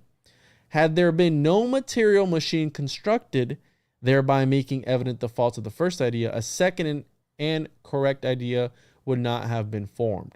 So we learn more from our mistakes than from our successes. And I kind of like going back to Manly P. Hall, Initiate to the Flame, where he talks about we are the Philosopher's Stone, and experience is that chipping away of that Philosopher's Stone, creating those facets in that stone, hence bringing forth more something out of the stone, I guess. I don't know. But yeah, no, you want to go from having facets on the stone and having the what they call the rough ashlar and turn it into the perfect ashlar. That's where you get like the perfect Saturnian cube. Ooh. But I want to mention that his analogy there, I mean, if it's not overly obvious, he's talking about the reason that spirit has to come into the physical world is to like keep help refining the physical world, and therefore keep help like refining the spirit. And it's not like there's a way to get out of it, but he also meant, and I don't know if we're going to get all the way into the details, so here it makes the most sense, but there's a few places in this book where he mentions that first, when you're sort of in the heavens, either in the first or the second heaven, then you've got a way to help shape the earth so that when you return back to earth again in the physical form, it reflects a completely different reality, whether that's terraforming things, creating mountains, making volcanoes go off, flooding places, making deserts, like all these different aspects. You're actually changing the entire makeup of the earth, so when you go back again, you can have a completely different experience. But then he mentions that as your matter's kind of dropping through these different worlds into the physical world, you're almost like being able to decide like what you want to grab and reconfigure yourself. And then he even mentions that as you're a fetus in the womb, you're consciously making decisions and like adapting to information that you're bringing back from your previous life or whatever information you might have discovered in that initial fall into the physical world. And you've got sort of this short amount of time until you're born to kind of like finish every little tweak. And that's that aspect of first you think about it, you know, that's the architect drawing the thing in his head, where it's in this like thought form world. And as it goes into that physical world, in the invention analogy, it's like at each stage or each world or each phase of matter, you have another opportunity to kind of tweak it and make it better based on the rules of that kind of realm. Mm-hmm. No, absolutely. I mean, and it would make, but the thing that I don't like about that is that this existence that we're living in now, again, back to very Gnostic ideas, is this sort of homework, this sort of chore, and you are doing your best to break free from it, right? But again, I mean, to each their I don't know. own. I don't know if I read it that same way, because he makes a That's good the way I interpret argument. Well, it's okay to interpret things wrong. That's why I'm here. So, it. I'm just kidding. But he makes a case that a lot of people that start getting into this like high spiritual, like philosophical stuff, you get into this like Rosicrucian, you find out that there's these 6 other worlds, and there's a silver cord that connects you to your cosmic spirit body, and that's where the snail trail comes from, and we'll get into all that. But that doesn't mean you should devalue the material world, and you shouldn't devalue the physical world, and that we have to experience the physical world through our physical senses, because that's the language of this very dense reality. But you don't want to discount it, because that entire sequence of events of this matter falling through those worlds and getting down to the physical world, this is like if you got your ticket and you waited in line to go on, you know, Space Mountain. Like, physical world is getting into the roller coaster and riding Space Mountain, you know what I mean? Yeah. And getting off of it. And that's when you're going back and you get back into the line, you're like, do I want to sit in the front of the car next time? Do I want to sit in the back of the car? Do I want to take a break and go get a snack? And he kind of mentions that this is sort of like this weird reincarnation thing, where you almost get to decide what body you want to live in or what kind of life you want to lead. But it's not based on, you die and you're like, okay, next time I want to be rich, you know, I want to have a yacht and I want to like just be born into money, or I want to be famous. It's more like, once you get into that spiritual realm, you don't care about all the material stuff anymore. And it's like, what experience do I need to round out my overall being, or like, what crazy shit haven't I got into yet? And then you just steer everything. You know, I haven't been a Cambodian, you know, single mom before, so maybe that's going to be my next experiment. And it has nothing to do with your limbic system or like the physical pleasures. These are decisions that you're making when you're already sort of like elevated. And it doesn't sound like there's a way to get out of it. Everyone has to go through this process. So he gets into the etheric region of the physical world. So we're diving. Do you have he has a chart for this particular thing, right? The 7 different layers of I think you showed it earlier, but Pull back up. The etheric region of the physical world. As soon as we enter this realm of nature, we are in the invisible, intangible world where our ordinary senses fail us. Hence, this part of the physical world is practically unexplored by material science. And I have to agree with him. I think this is what, people go, oh, quantum is just another fancy. I think this is what quantum physics is all about.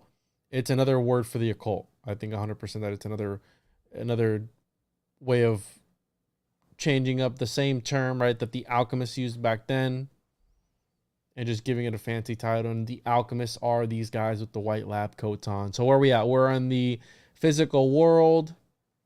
All the way at the bottom. It goes from least dense to most dense. Mm-hmm. And if you look, that there's like 7 little within each kingdom. This is where the algebra starts coming in.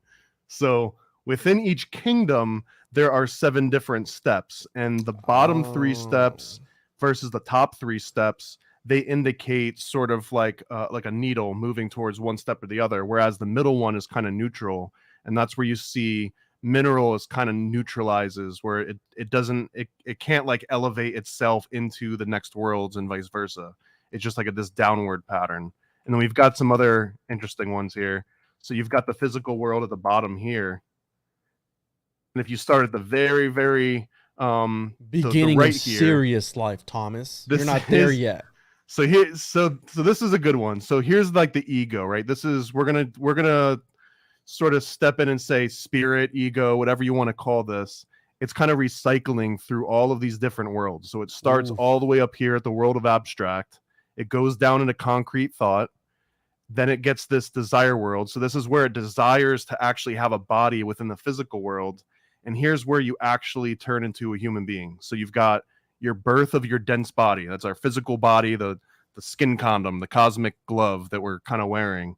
And then there's all these different steps, right? So at age 7, you've got the birth of your vital body growth.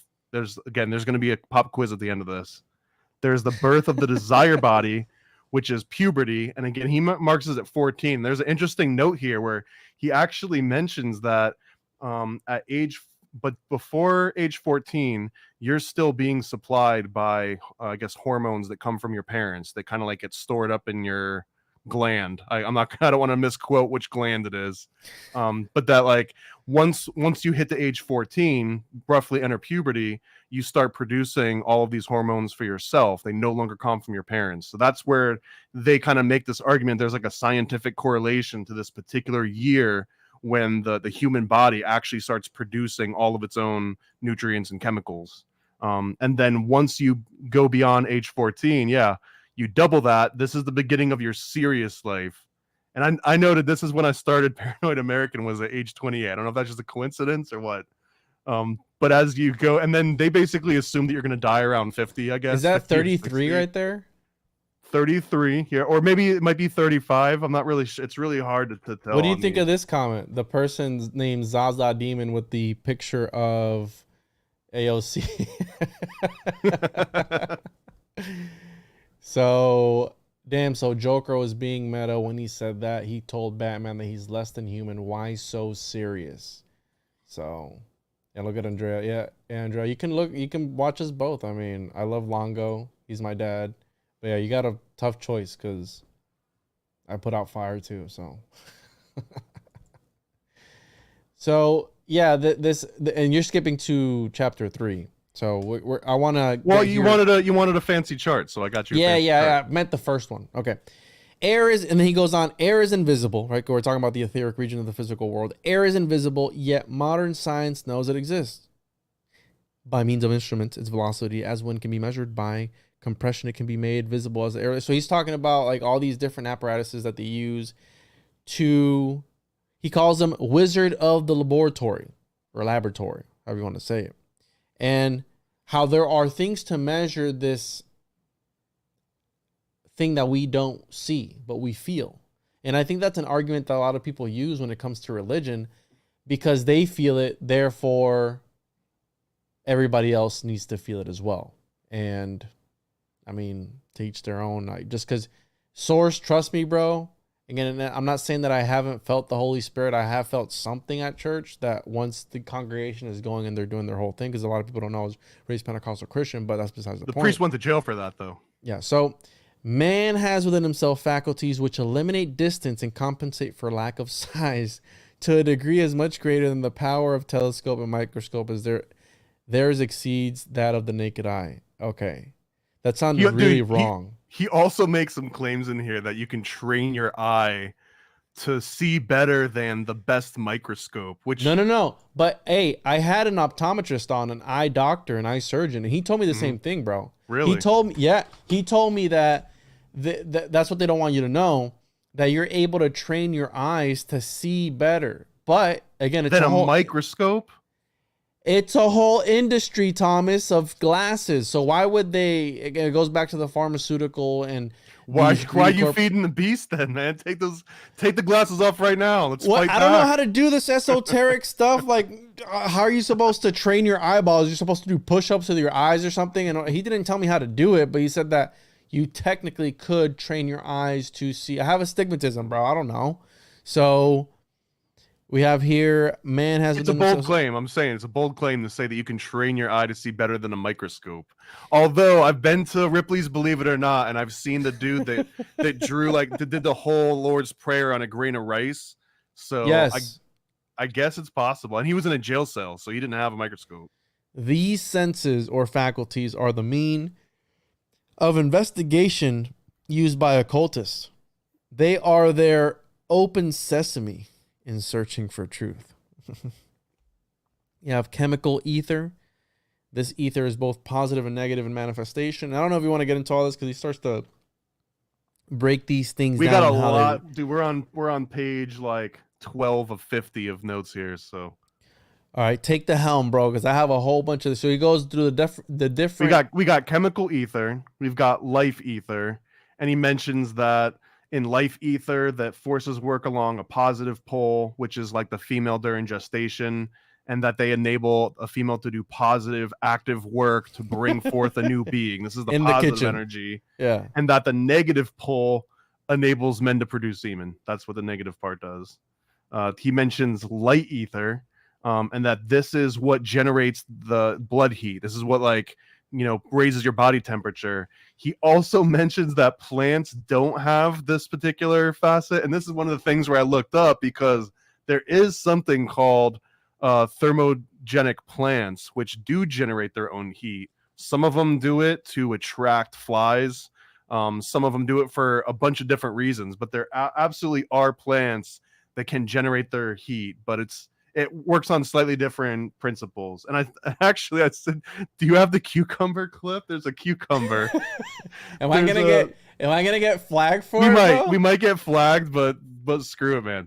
So I don't want to get flagged. All right, hold on. Just do it, man. YouTube, what's it called? Squirting cucumber? Squirting cucumber. And this is a video from the Smithsonian, but there's absolutely plants that generate their own heat. One of them is called the squirting cucumber, and it basically generates a bunch of seeds through negative life ether, I guess. And when it generates enough heat, it creates a pressure that just expels all the seeds. Listen. Yes. I had Jay Widener tell me that animals, and I've always wondered about this. He says that there's a way, because there is an etheric body. He talked to us about that. That is, a certain amount of inches off your skin that keeps you warm. But he also talked about how that's why you see foxes that are in these Arctic regions, that when you look at them, you go, damn, that fox must be cold. But he's like, no, these animals generate their own heat energy field. If you look at Wim Hof does something like that, similar too. Like, he'll generate he climbed Everest in shorts and like no shoes on. How bananas is that? Is there something you're able to train in your body that's able to let you do this? You know what I'm saying? Like, do you have the video? You're taking forever. This is important. All right. We don't have the sound, but we've got okay. the visual. All right, so it's everybody watch this cucumber squirt. This is an example of a thermogenic plant, which apparently was not popular in early 1900s. And by the way, Thomas got a strike on Twitter for this. Yeah, I posted this and it was taken down for not being appropriate. I mean, yeah, sure, but yeah, that's another way of wow. Okay. So all that to say that there definitely is examples of plants that could, in theory, be making use of this light ether that that they describe. The next one is a reflecting ether, and this is an idea of the house which existed in the mind. And this is where he brings up this memory of nature. And to me, the memory of nature, you mentioned already, is kind of like the Akashic records. This is where, like, the idea already exists out there, and you're actually using a certain type of ether that lets you pick up on that thought form that already exists out in the world, I guess. So we have light ether. What else? We have reflecting ether. Those are the four ethers. You've got chemical, life, light, and reflecting. And then he gets into the desire world, where they also have like these different similar regions. Yeah, 7. So I like that one. I didn't see that chart that you pulled up, but it always goes. So you have the 7, and then boom, you have another 7. And then what was it? Manly P. Hall, the 7 seals of interpretation of like scripture or whatever it was. So there's always that 7. I'd still love that, his interpretation of 7 seals, that in order to understand an occult topic, you have to understand it in 7 different capacities. And here, I do have an image here. Let me see. We have the desire world. The desire world has 7 subdivisions called regions, but unlike the physical world, it does not have the great divisions corresponding to the chemical and etheric regions. So yeah, of course. Max. So here we are on the far left, going to the far right. And then if you notice in the second little row here, each of these worlds has 7 different regions. Where's the curve, Thomas? If I can see the boat all the way at the end, if I zoom in, where's the curve, bro? I don't even know, man. I don't even know the answer to where the curve is. Honestly, those ones frustrate me because like I didn't like school and I didn't like that aspect of trigonometry and calculus and all that. So it's like when I do these podcasts, I want to talk about a little bit of woo-woo, a little bit of magic. Don't make me get out my TI-85 calculator and start doing graph problems. It gives me PTSD. Yeah, it does. It does give me PTSD too. So, But you can see here that the region of abstract thought and the region of concrete thought, this is sort of like the world of thought forms. I'm going to paraphrase a little bit. And then these are these different regions. So see on the left here is the actual idea, which doesn't come from you. This isn't happening in your mind. This idea exists outside of you. This is that like reflective ether. And this is that Akashic record, right? This is the book that you're about to check out from the Akashic library. And then right here in the middle of the mind, this is kind of this neutral zone. So there's right down this middle of this like fourth region in this concept of thought, there's this constant battle that he describes about repulsion, like rejection and acceptance, or like positive and negative. So you might be coming across countless ideas constantly out in the world without even knowing it. And in certain aspects, your mind determines I'm going to latch onto that idea and I'm going to bring it into reality. So for this example of like I'm going to build a boat, right? The idea floats out there. It gets into your mind. You decide to give it focus. It turns into a thought form, which is now it's like actually in your mind. You've taken it from the outside world into your kind of inner world. And then you use desire to bring that into the physical world. So that's why it starts as an idea. It turns into a concrete thought, like I'm going to do this thing. Then your desire to make that thing a reality is what brings it into this physical world. And so almost every single creative endeavor goes through this. And that is what these occultists are trying to do, but they're trying to skip steps, right? They're trying to avoid all these other steps and everything else. And I've talked about it, right? I mean, this guy's hitting on a lot of these topics that I didn't make them up, but this idea of manifestation, it's in your mind, it's in the ether. Are your ideas from the get-go? Because when you get an idea, I mean, you know about ideas, right? Sometimes we write comics and we write stories and all these different things. When you come up with an idea, is it yours to begin with? Or was it divinely inspired? Or was it, again, one of the elder brothers, right, planting their seed in your mind, right? Because he gets into that as well towards the... I think it might be like a finders keepers rule here in the physical world, right? So like, even if it's not your idea, if you went out and found it, it's like, this is mine, you know, and then you kind of get the IP rights and you can start licensing it out to people and send your goons after anyone that's trying to do the same thing. But I don't, if that's not a rhetorical question, no, I don't think any idea is unique to the person. And this chart sort of backs it up, at least in the terms of this Rosicrucian work. These ideas exist outside of us and like our little ego physical bodies here. This is what you would need to actually bring that into being. But yeah, like nobody owns anything that's ever existed in the material world. Whoa. Yeah, and then that's Jung's concept of the collective conscious. Yeah. So, and if you notice this bottom part too, this is where he tries to adapt it to like the technology of the day. So he's got a stereo opticon. But yeah, so you've got, so the will is kind of like the the main source of God. That's what he describes as will here. So on the bottom, this is almost like in a projection house, right? Like a movie theater. Here's your projector. Then you need to have the light, which actually is the medium which projects those colors. Here's the slide. So like, again, like the picture that you're seeing on the screen, it's not coming from the screen. It's coming from a tiny little slide that's outside of your view, right? It's way above your head. It's behind you in the projector booth. And then here's the lens of the actual projector. Here's the actual point in time when you decide that you're going to take this slide image that doesn't exist, pass it through a medium, and now you're projecting it, and then finally it goes out into the screen. I like how he just kind of skips through, like, you know, the concrete world of thought and the desire world. It's like, oh, there's a bunch of light rays there. Bam. Yeah. So to recap, the chemical region is the realm of form, and the etheric region is the home of the forces carrying on life activities in those forms. Okay, enabling them to live, move, and propagate. So the forces in the desire world working in the quickened dense body impel it to move in this or that direction. So we're quite literally right now breaking down the fabric of reality and why you do certain things. And it's all, again, it starts in the micro and it grows outwards into the macro to where you are now. So we're made up of chemicals, right? We're a whole bunch of chemicals put together.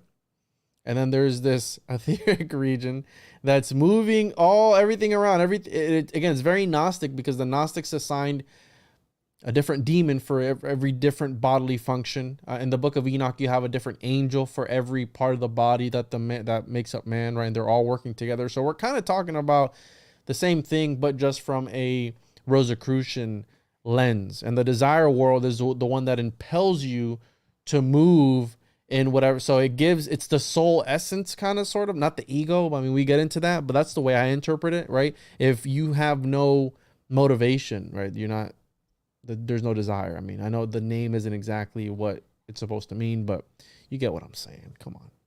And so right here, if there were only the activities of the chemical and etheric regions of the physical world, there would be forms having life able to move, but with no incentive for doing so. So and I mean, this could be some people, right? The NPC theory.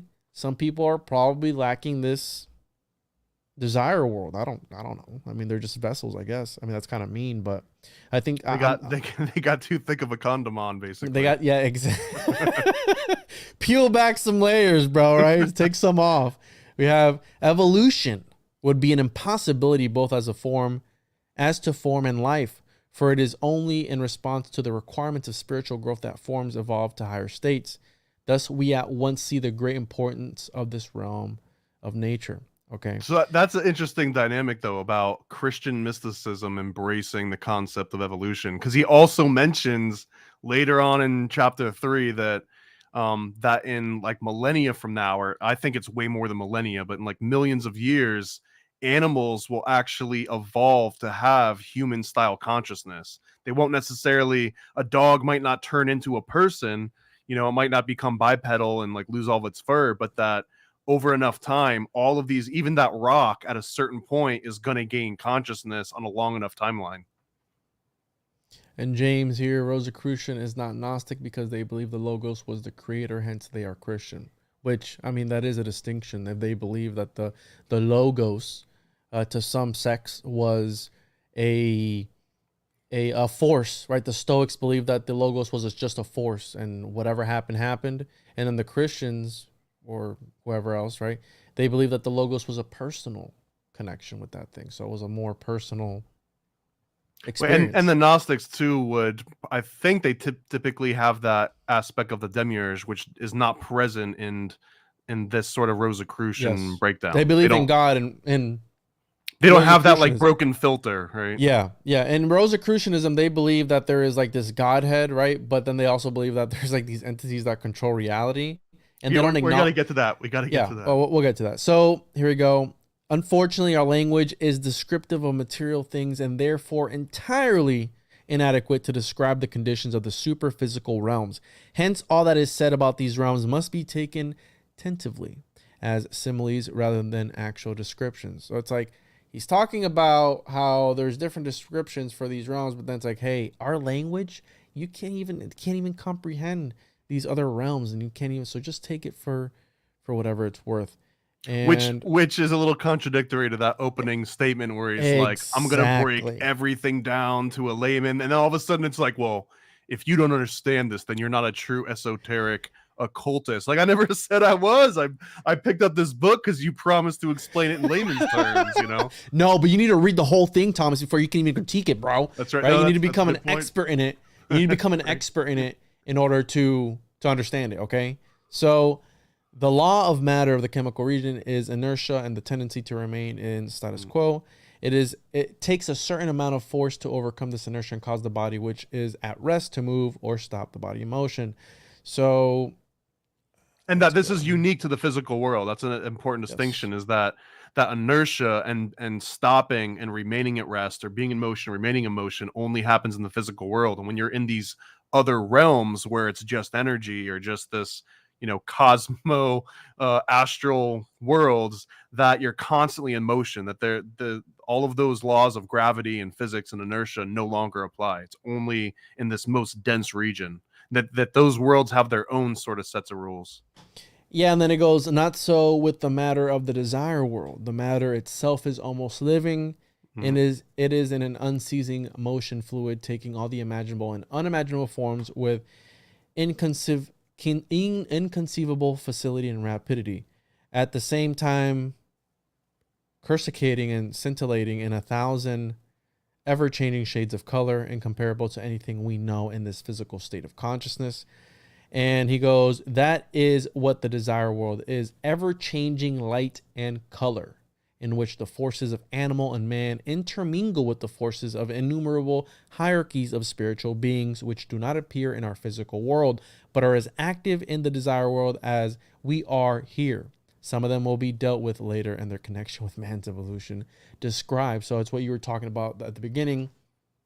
It's just a shit show of worlds and material just rubbing up against each other. There's this cosmic orgy, if you will, that is happening and outside of what we can perceive and not perceive. So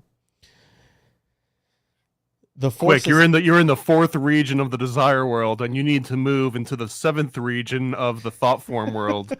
How many regions do you need to this is where it started getting very algebraic, Dewey. Yeah, and now again, very matter of fact, and that's why I was like, to arrive at a correct understanding of the desire world, it is necessary to realize that this is the world of feeling, desires, and emotions. These are all under the domination of two great forces, attraction and repulsion, which act in a different way in the 3 denser regions of the desire world, from that in which they act in the 3 finer or upper regions, etc., etc. The central region is of feeling, and the finest and rarest substance of the okay. Let me rapid fire a few, because we need to get at least in the chapter 2 here. So he breaks at the very end of chapter 1. He breaks down the world of thought. We went over the desire world, the chemical region, the world of thought. He has as a continental region, which is the lowest subdivision. This is like sort of archetypes that are fashioned just like continents and isles of the world. Then he talks about an oceanic region where things are constantly flowing. He talks about an aerial region, and then a region of archetypal forces. And instead of breaking every one of those down, he comes up with a really interesting analogy of a sponge. So I want to end, and all the flat earthers are going to get triggered here, because he describes it as a spherical world. But his analogy here is you basically take a round sponge, right? You're in the world of thought, right? We're in the world of thought right now. Yeah. All right. You take this spherical sponge. Well, he's going to describe all of them combined now, all together. So the spherical sponge represents a dense earth, which you would consider the chemical region. So imagine that this sponge, right? You've got like a sand that's all inside the sponge. It's still a sponge, but it's filled with sand and all of the pores on the inside. So all of those different layers of sand are also kind of like outside the sponge too, almost like a crust of earth. So that sand represents the etheric region, which kind of permeates the earth, although it isn't the earth. It doesn't displace the earth. It just kind of like the sand goes inside of the sponge.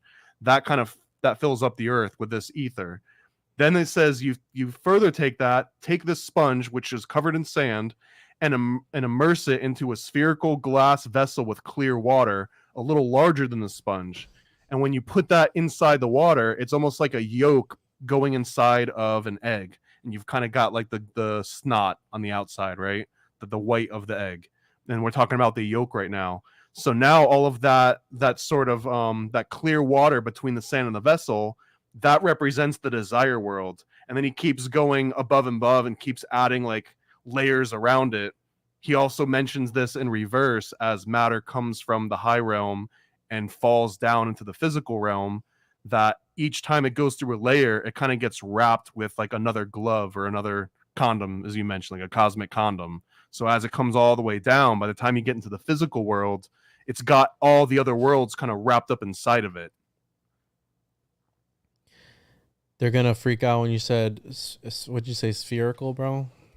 Well, it's a spherical sponge, and they put it in a spherical vessel. And they mention that it's inside of an egg. So there's a lot of, if you want to read into the symbolism, although I don't think we've got time for every single symbolic link here. There's so much more to cover here.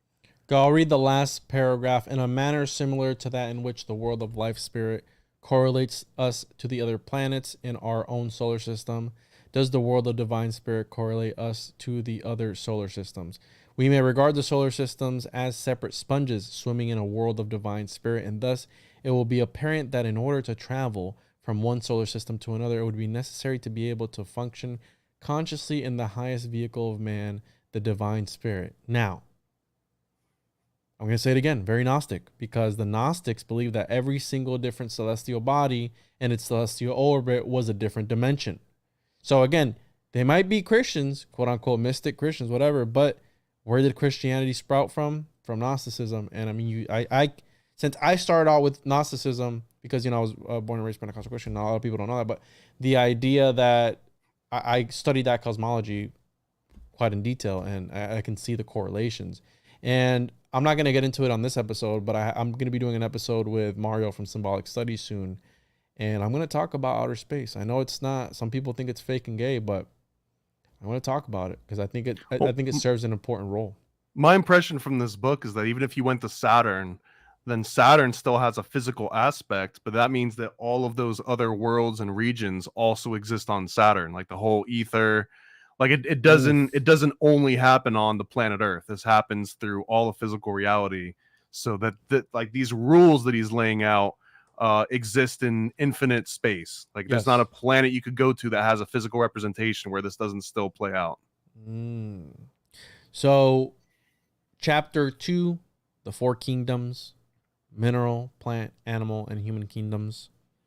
Man moves, grows, and propagates his species. The mineral in its native state does none of these things. And he breaks down what the different kingdoms do. And you can take over, Thomas, and kick it into overdrive. Well, so he does an intro here that I think is worth reading. It says, to function in any world and express the qualities peculiar to it, we must first possess a vehicle made of its material. So in order to function in the dense physical world, it's necessary to have a dense body adapted to that environment. Otherwise, we should be ghosts, as they are commonly called, and be invisible to most physical beings. So we must have a vital body before we can express life, grow, or externalize the other qualities peculiar to the etheric region. And this, again, the cosmic condoms is the best example of this, as it's like falling down and getting other. He also mentions like a person putting on gloves that we'll get into. And he says that to show feeling and emotion, it's necessary to have a vehicle composed of the materials of the desire world. And the mind formed of the substance of the region of concrete thought is necessary to render thinking possible. And this, again, was that delineation between like animals and plants and minerals, that they don't have a vehicle that can live inside of the concrete thought world. They just don't have the capacity. I don't know if I agree with that. That's just what the book was kind of spelling out as delineating, all these different kingdoms of mineral, plant, animal, and man. And then he also says, in addition, consequent upon the action of the third light or ether, the animal has the faculties of generating internal heat and sense perception. And that's where I was like, wait a minute, there's the Eastern skunk cabbage, there's the Victoria, there's the squirting cucumber. These ones all do generate internal heat, so it kind of breaks that aspect of his rule. But he has a whole bunch of really cool stories in this chapter. So instead of taking all of the algebra notes, which I was kind of zoning out, I really honed in on his analogies and his stories. Yeah, do that then, because I have a whole bunch. I want to point out here that I think it was Marsilio Ficino, which was responsible for the Neoplatonic revival during the Renaissance. They got into this concept of, again, mind you, this was during the Renaissance, and they talked about having soul vehicles, and that's what the geometric shapes are, where you're able to ascend through different dimensions in the soul vehicle. And then they got into like the ethics of it. Like if you create a soul vehicle and once you get to heaven, like, do you take your soul vehicle with you, or do you abandon it? It's like there are a whole bunch of abandoned soul vehicles. What kind in of heaven. trim we talk? We talk like the touring trim or what? Yeah, like, you know, like Sports package. they got into all that, like the like how you would go about creating it, like what color was it. So this is an actual thing that was going on, and an idea in antiquity, not just Mr. Heindel here, but again, you see where they get their ideas from, right? And throughout history.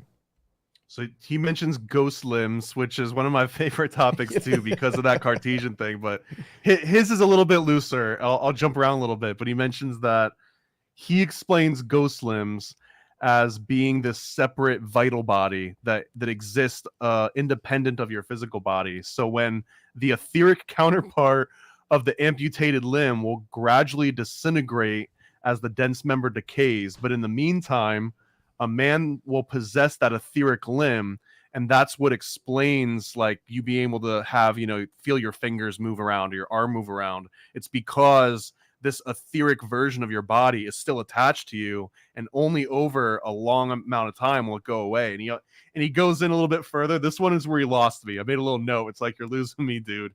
But he's got a story about the nail in the coffin, and it says, and this again, it gets into like Ripley's Believe It or Not land, or just kind of like a funny story you'd read in like the back of a cereal box almost. But it's that there's a connection with a buried member, irrespective of distance. There's a case on record. He doesn't mention any names or dates or anything. Just there's a case on record where a man felt a severe pain as if a nail had been driven into the flesh of an amputated limb, and it persisted until the limb was exhumed, when it found that a nail had been driven into it at the time it was boxed for burial. The nail was removed, and the pain instantly stopped. Ooh. So at this point, and then he says, it's also in accordance. Yeah, no, hit it, blast it. He was feeling his etheric arm. It's also in accordance with these facts that people complain of pain in a limb for perhaps 2 to 3 years after an amputation. The pain will then cease. This is because a disease remains in the still undetached etheric limb, but as the amputated part disintegrates, the etheric limb follows suit, and thus the pain ceases. So he's basically saying that if they chop your arm off, and you had like pain in your arm, it's going to take as long as that arm takes to decay and just wither away and get eaten by worms for your ghost limb to go away. And that there's almost like a 1-to-1 correlation between the time it takes. And later on in the book, he actually advocates for cremation and not burying your dead because of this process, that you don't want somebody to be trapped with their etheric, you know, sort of body, or their etheric body parts still existing out there. And I think he mentions it's like a few days, like you only need 3 or 4 days, and then you can cremate a body, but you don't want to cremate it before the 3 days are up, because then like your etheric body doesn't get the signal, or it, like, you know, it might be out of town on vacation and it comes back and like its house is gone, which we already found out you don't want. That's when like the homunculus comes and steals your body and flies. You said it, not me. So, but I don't know. I thought that was an interesting take on ghost limbs and all this. I want to add, you skipped my favorite part. There are certain cases where the vital body partly leaves the dense body, such as when a hand goes to sleep. Then the etheric hand of the vital body may be seen hanging below the dense arm like a glove, and the point causes the peculiar pricking sensation felt when the etheric hand re-enters the dense hand. Sometimes in hypnosis, the head of the vital body divides and hangs outside the dense head, one half over each shoulder. So he's talking about like you can see like this etheric, like they go to see, like you see their regular head, but then you see the etheric one like hanging down or whatever.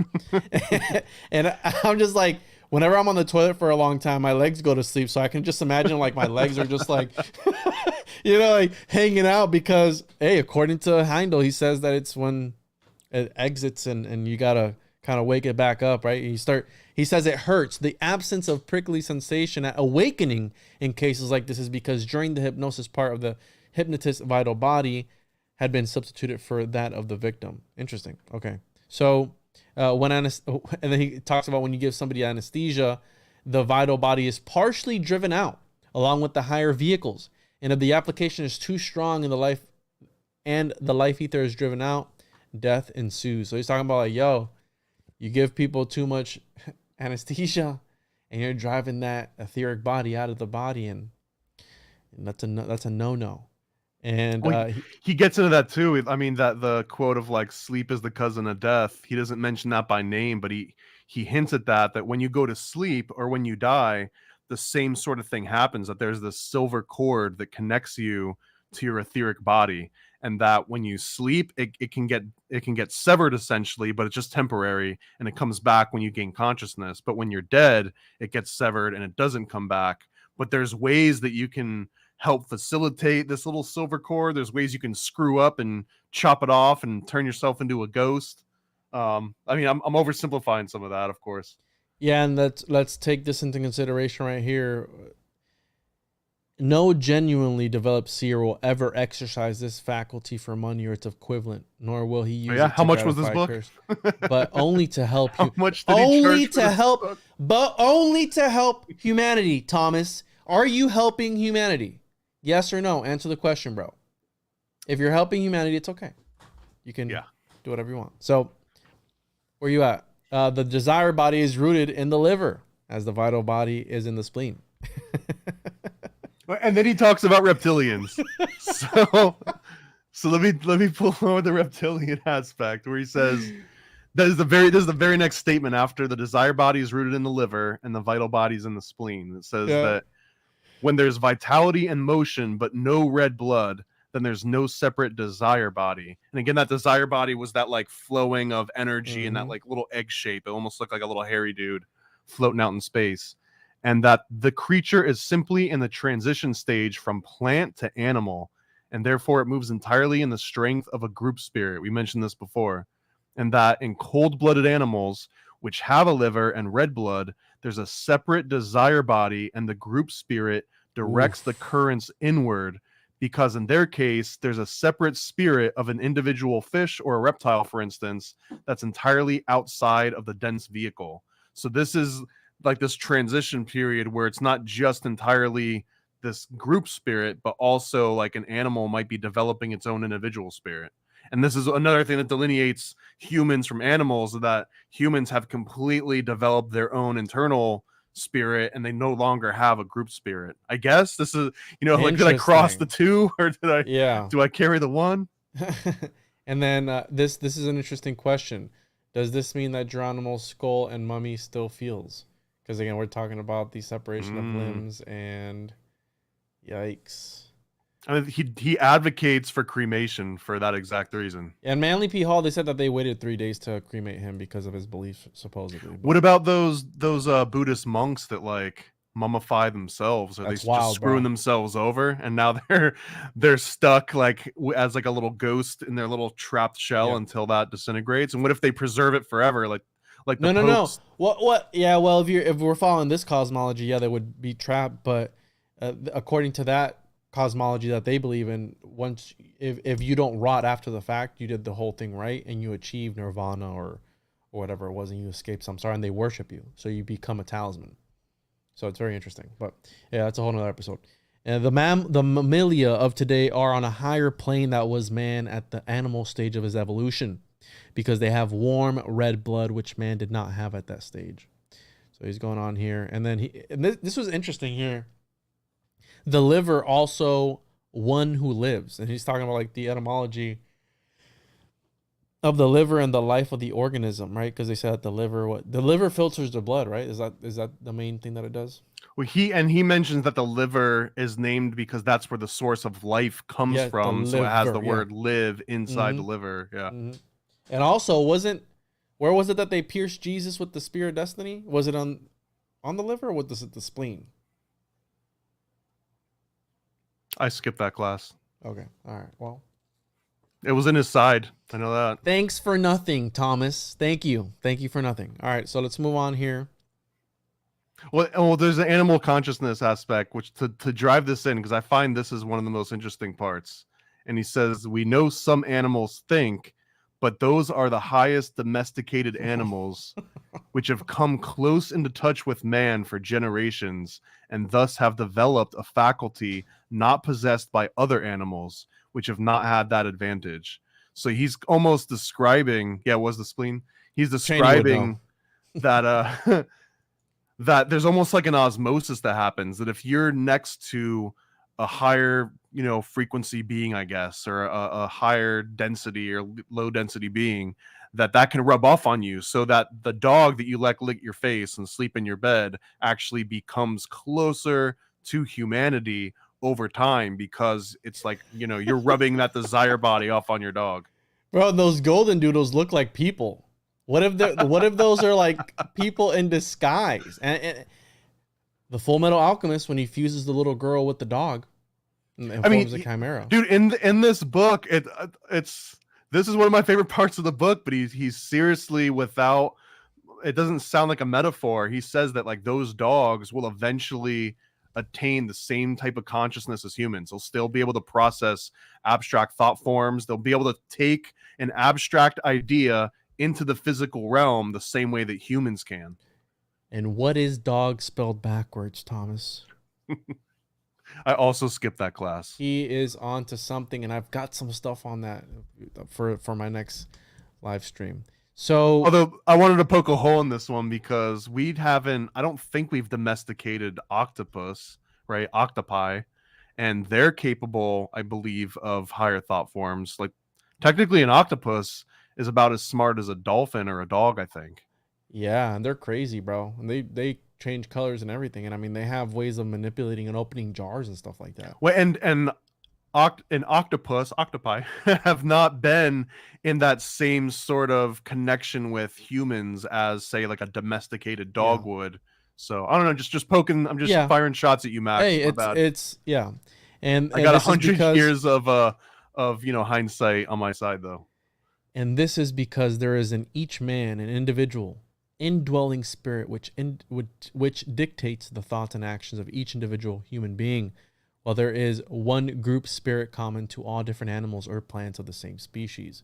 So again, further in this idea of, I've got this in detail. I want to read the little tidbits that I picked. I want to get to the snails, bro. Hurry up. We're getting the snails come right after this. Yeah. So I'm gonna paraphrase some of this, but he kind of describes that all animals are the same in this group spirit concept. So all members of the same animal tribe are alike, and that's the point. A lion or its father or its son, they all look alike. There's no difference in the way they act under like conditions. I don't know if I agree with that, but this is how it's written. They all have the same likes and dislikes. One is the same as another. And I guess you can not, you know, you could ignore your family dog or your cats that have different dietary preferences, because they get a pass because they've been with humans for a while, right? They're kind of sort of human, yeah, almost. So then he describes not so with human beings. If we want to know about the characteristic of a certain type of person, I'm not going to write the word that he said there. It's racist. It's all right. It's not very enough racist that we examine one single individual. It will be necessary to examine each one individually, and then we'll arrive at no knowledge concerning the Irish as a whole, simply because which was a characteristic of one single Irish individual does not apply to the entire Irish race collectively. So just because you get robbed by one doesn't mean that they're all criminals. That's what he's trying to say. Yeah, if just because one, you know, O'Malley is a drunkard doesn't mean every single, you know, they're all mix. But then he says, if you want to know the character of Abraham Lincoln, it would avail us nothing to study his father, his grandfather, or his son, for they would differ entirely. Each would have its own peculiarities, quite distinct from the idiosyncrasies of Abraham Lincoln. So I don't know if I agree with all of this. I think that sometimes you can kind of tell where someone gets their behaviors and mannerisms and morals and stuff. But when he's talking here more on like a bigger collective thing, not just kind of nurture versus nature. He's talking at like an etheric aspect. And then this ends up with, we may write the biography of a man, but an animal can have no biography. I mean, you can go on Amazon right now and buy biographies of animals right now, whatever. This is because there is in each man an individual, an indwelling spirit which dictates the thoughts and actions of each being, while there is a group spirit common to all different animals or plants of the same species. The group spirit works on them from the outside. The tiger which roams the wild jungle and the tiger penned up in the cage are a menagerie of both expressions of that same group spirit. and then we get to the juices of the Oof. snail. Let's do it, bro. I'm ready. My soul body, my snail body, everything, every Let me whip my ounce. lips for this. Yeah, go ahead, bro. Because you're the one that found this. I'll let you do it, but I did highlight all. As the juices of the soft body of that snail crystallize into a hard shell, which it carries on its back, so the spirits in the higher worlds, in a similar manner, crystallize out of from themselves the dense material bodies of the different kingdoms. These juicy, snaily higher bodies, so fine and cloudy as to be invisible, are by no means emanations from the dense body, but the dense vehicles of all kingdoms correspond to the shell of a snail, which again is crystallized from its juices, the snail representing the spirit, and the juices of the body in their progress towards crystallization represent the mind, the desire body, and the vital body. So it's all about snail juices. That's his nut, and he brings up this analogy of snail juice and crystallization multiple times, 3 or 4 times throughout just the first 3 chapters. So the dude was big onto the snail analogy. So when I saw this, because I hadn't gotten to this part when you had texted me, but when I saw this, I immediately thought that he was talking in some sort of code, right? When it came to, because he kept the snail, and the spirit. You can body. convince me. You can convince me of that easily. Yeah, but you know what I'm saying? Can you pull up a bit? And I wanted to add that not all, but a majority of species of snail are hermaphrodite. Okay, if that has anything to do with it. But the juices of its body and their progress towards crystallization, representing the mind, desire body, and vital body. Wow. Yeah, okay. check out the juices on this one, bro. Oof, nice. Look at that juice. Right on. Yeah, dude. Look at that snail. There you go. Oof. Oof. Yeah. Juice.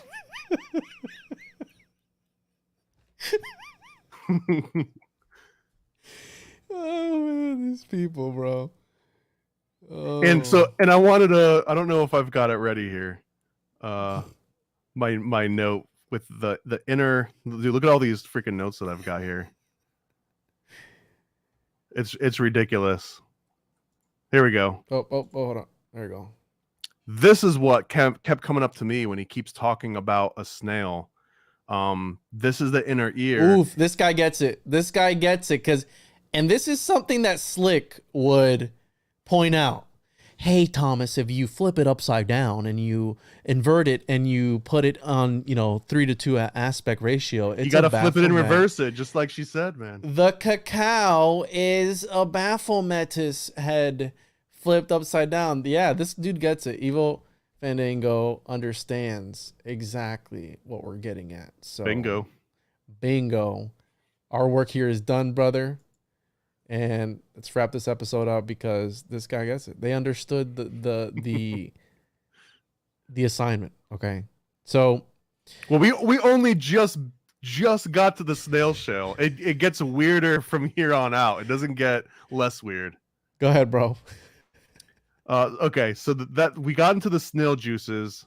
It's going to come up a few other times, but we're not going to talk directly about the snails. I want to talk about animals that can talk to spirits, and this is one of my favorite things that come up with where I don't really believe in spirits and woo-woo, but the concept that they've got those cats and those dogs in the retirement homes that'll go up and like sit in front of someone's bed and like, you're gonna die in 3 days. You know what I mean? Like, what do they know? Do they just hear that they're breathing weird, or is there like this etheric weird like ghost presence that they're detecting that we don't?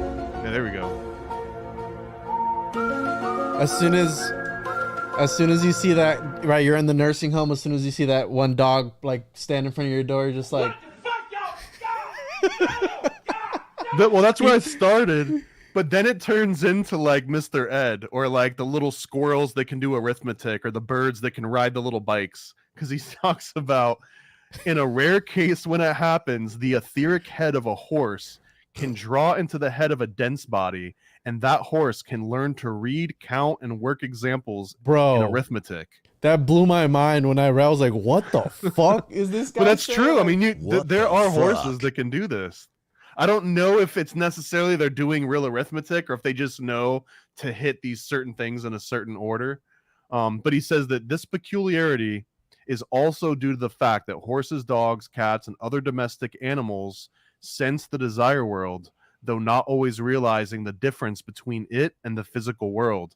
And that's where I was like, is that how those dogs and cats are letting you know that Grammy's going to die? Is because they actually can see the desire body of Grammy coming and going, or maybe they see that silver cord get snipped, and it's like they recognize that pattern as something is going to change, and it's not because they have some extra sense, but it's more like that spirit world or that desire world is merging in with the physical world, and they can't tell the difference between the two. So I don't know. It's a interesting aspect of all of this. You ever seen Spirited Away, bro? Oh, of course, yeah. It's It's one one of of my the favorite only movies. anime movies that I really like. One of my favorite movies. I've seen that movie so many times. He goes, "A horse will shy at the sight of a figure invisible to the driver. A cat will go through the motions of rubbing itself against invisible legs. The cat sees ghosts." Matter of fact, this is very matter of fact. However- By the way, However, He's without not asking questions here. However, without realizing that it has no dense legs available for frictional purposes. I can think of a few things that I use for frictional purposes as well. Go ahead, Thomas. The dog, wiser than the cat or horse, will often sense there's something he does not understand about the appearance of a dead master whose hand it cannot lick. It'll howl mournfully and slink into a corner with a tail between its legs. So this, again, I think there's a lot of aspects in this book where the dude takes common sort of like, oddities in the world, and he tries to fit it all into this book and give explanations for everything. So it's like he just described Mr. Ed and the little birds that ride the bikes, like that's how they do arithmetic. He just described how animals can sense when someone's going to pass into the spirit world. He mentions maybe he had a cat, and he's like, how come this cat's always rubbing up on stuff and acting weird? I know. He's rubbing up on a desire body that we can't see in the physical realm. It's like, okay, cat's off the list. He's like going down this checklist of all these unexplained phenomenon, and it all just kind of fits into this worldview. So here's another one. This is the fingers in the curtain story. And I actually really liked this one. It's a little bit clunky, but I think he makes his point. So he says, imagine a room divided by a curtain. And I immediately think of like the secret Mormon room where they do the little handshake and you go up in the Mormon religion. But you're in a room divided by a curtain. On one side of the curtain represents the desire world, and the other is the physical world. There's two men in the room, one in each division. They can't see each other, nor can they get into the same division. There are, however, 10 holes in the curtain. So the man who is in the desire world puts his 10 fingers through these holes, representing the physical world. He now furnishes a representation of the group spirit, which is in the desire world. The fingers represent the animals belonging to one species. So my fingers here are like different lions that are out in the jungle. He can move them as he wills, but he cannot use them as freely nor as intelligently as the man who's walking about in the physical division using his body. The man in the physical world sees these fingers thrust through the curtain, and he observes that they all move, but he doesn't see the connection between them. To him, it appears as though they're all separate and distinct from one another. He can't see that the fingers of the man behind the veil are all governed by the movements of his intelligence. If he hurts one finger, if he hurts one finger, it's not just that finger that he hurt, but the man on the other side of the curtain. Just like if an animal is hurt, it suffers, but not to the degree that the group spirit does. The finger has no individualized consciousness.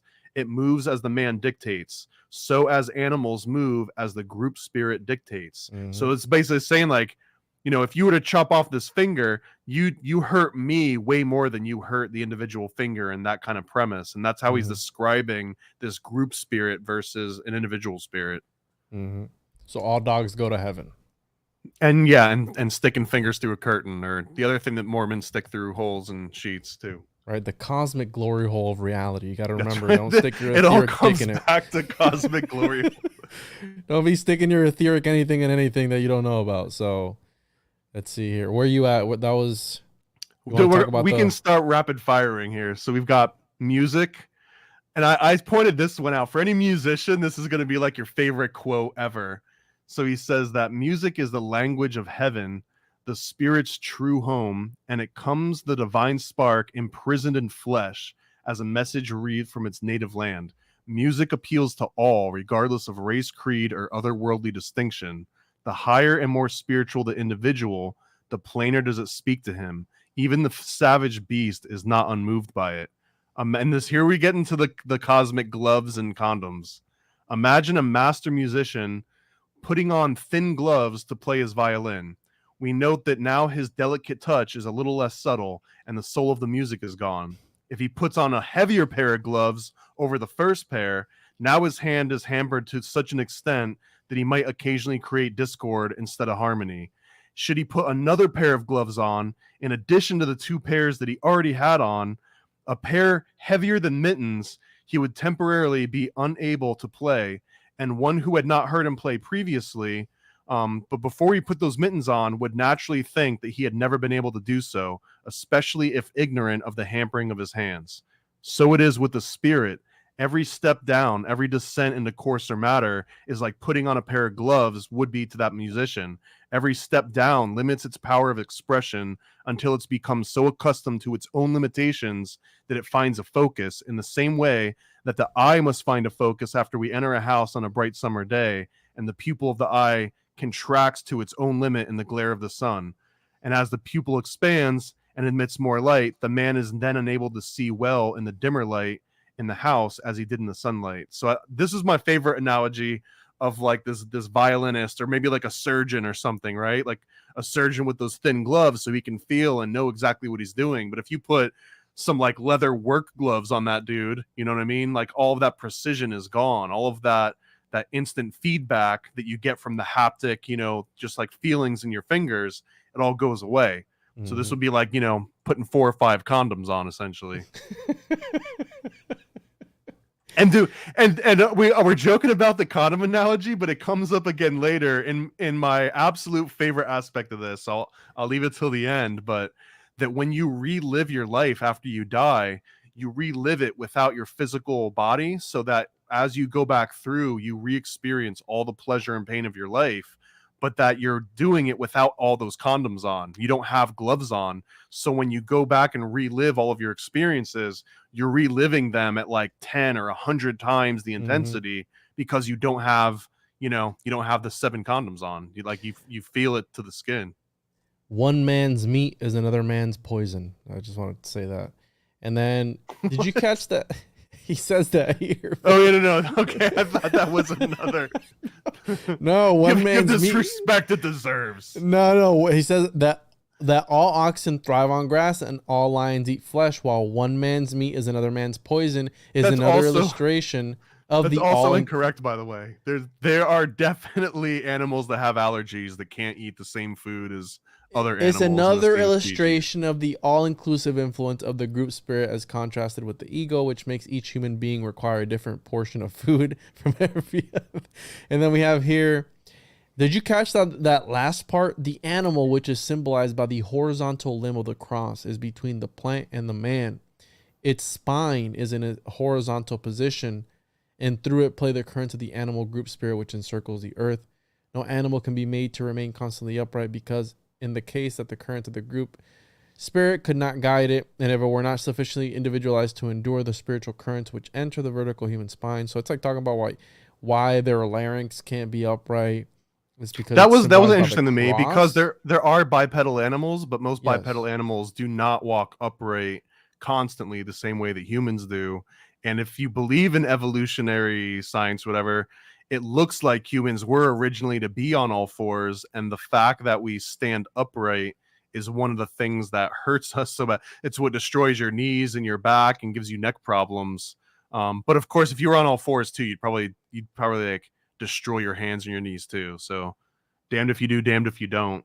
But it's interesting in this analogy where it's another delineation between humanity and animals, that the human forms a cross, which kind of goes into the Christian mysticism a little bit more. Yes. So let's get to chapter 3 here. Hold on. That section ends on, in time, the animal will become human and have liberty of choice and will Where you make at? mistakes and learn by them. That's right after they talk about the oxen thrives on grass and the lions eat Oh, yeah, yeah, flesh. yeah. It ends with, in time, the animal will become human.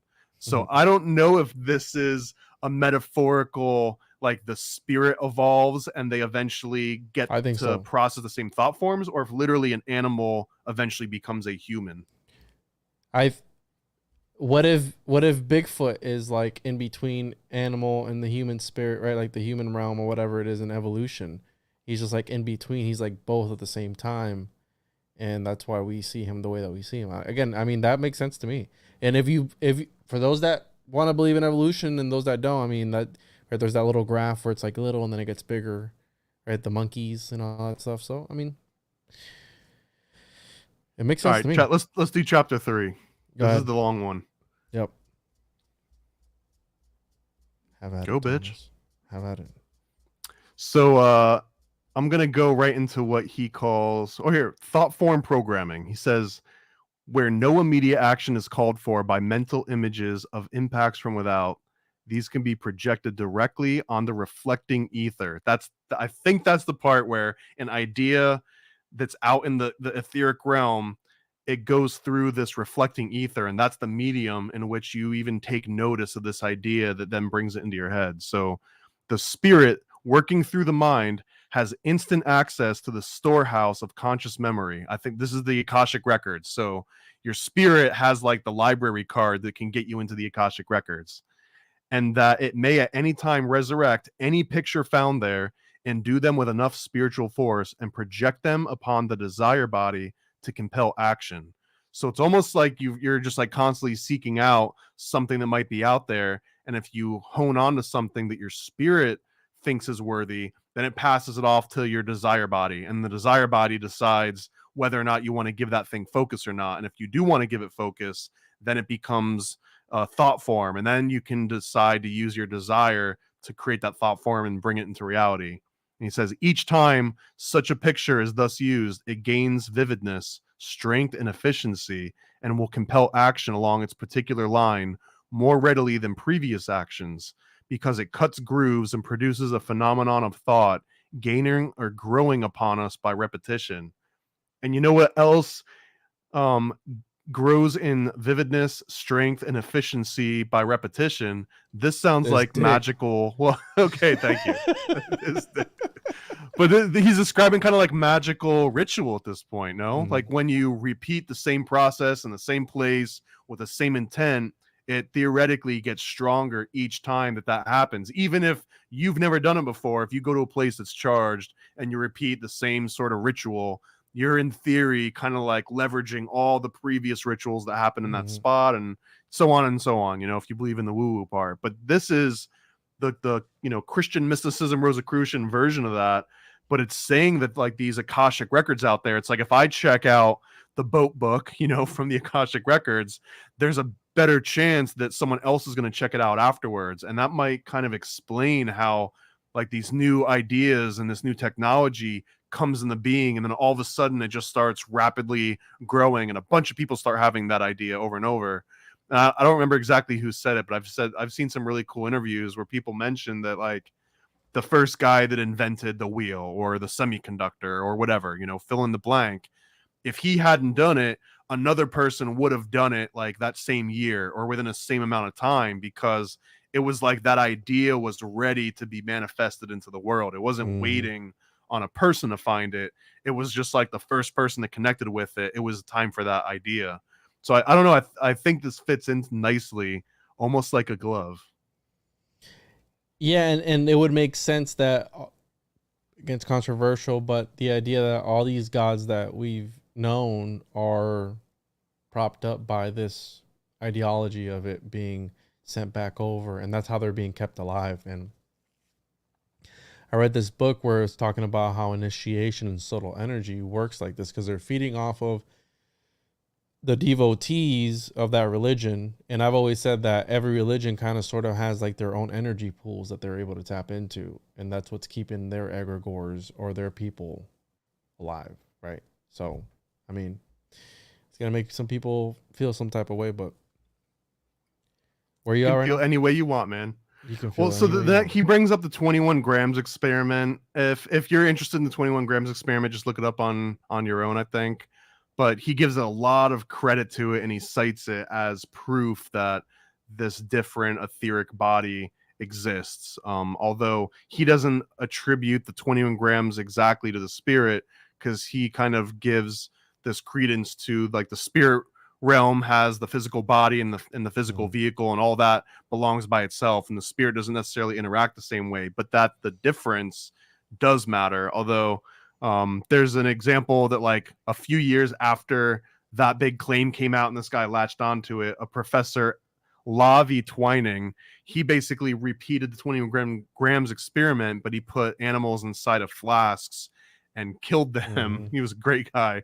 And then saw that while the animal lost the weight, it was mostly condensation through sweat and through like, discharge. But if you captured all that in a flask, then the weight didn't change. So it was actually like a disproof. But this book cites that guy too as further proof. But it doesn't seem like in reality that he was backing that. It seems like he was disproving that. And then he goes, there was no difference, though one of the animals was a Saint Bernard dog. So I guess Saint Bernard dogs don't change in weight when they die. I don't know why, but so here's the part about cremation being good.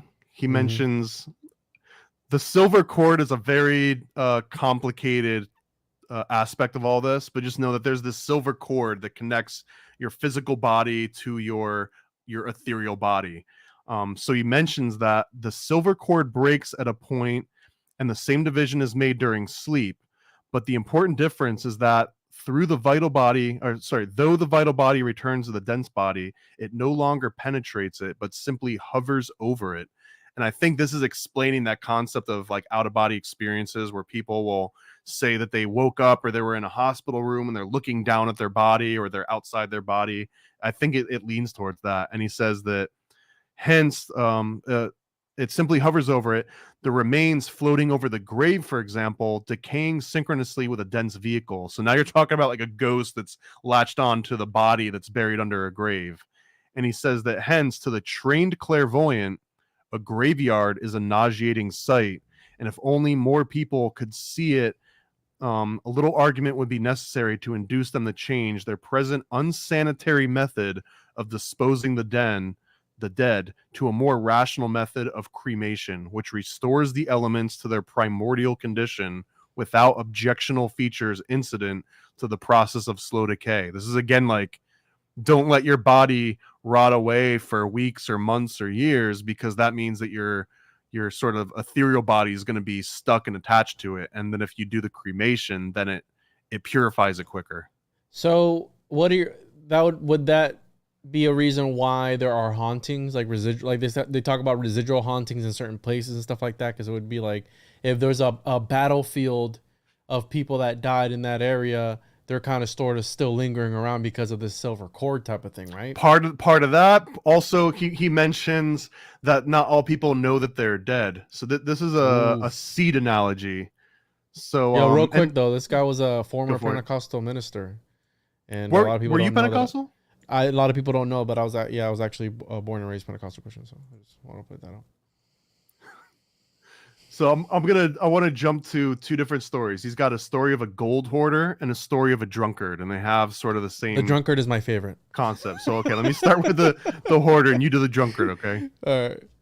So there was a miser who loved his gold and earth, loves it just as dearly after death. But in the first place, he cannot acquire anymore because he no longer has a dense body to grasp it. And worst of all, he can't even keep what he hoarded during his life. He will perhaps go and sit by his safe and watch his cherished gold or bonds.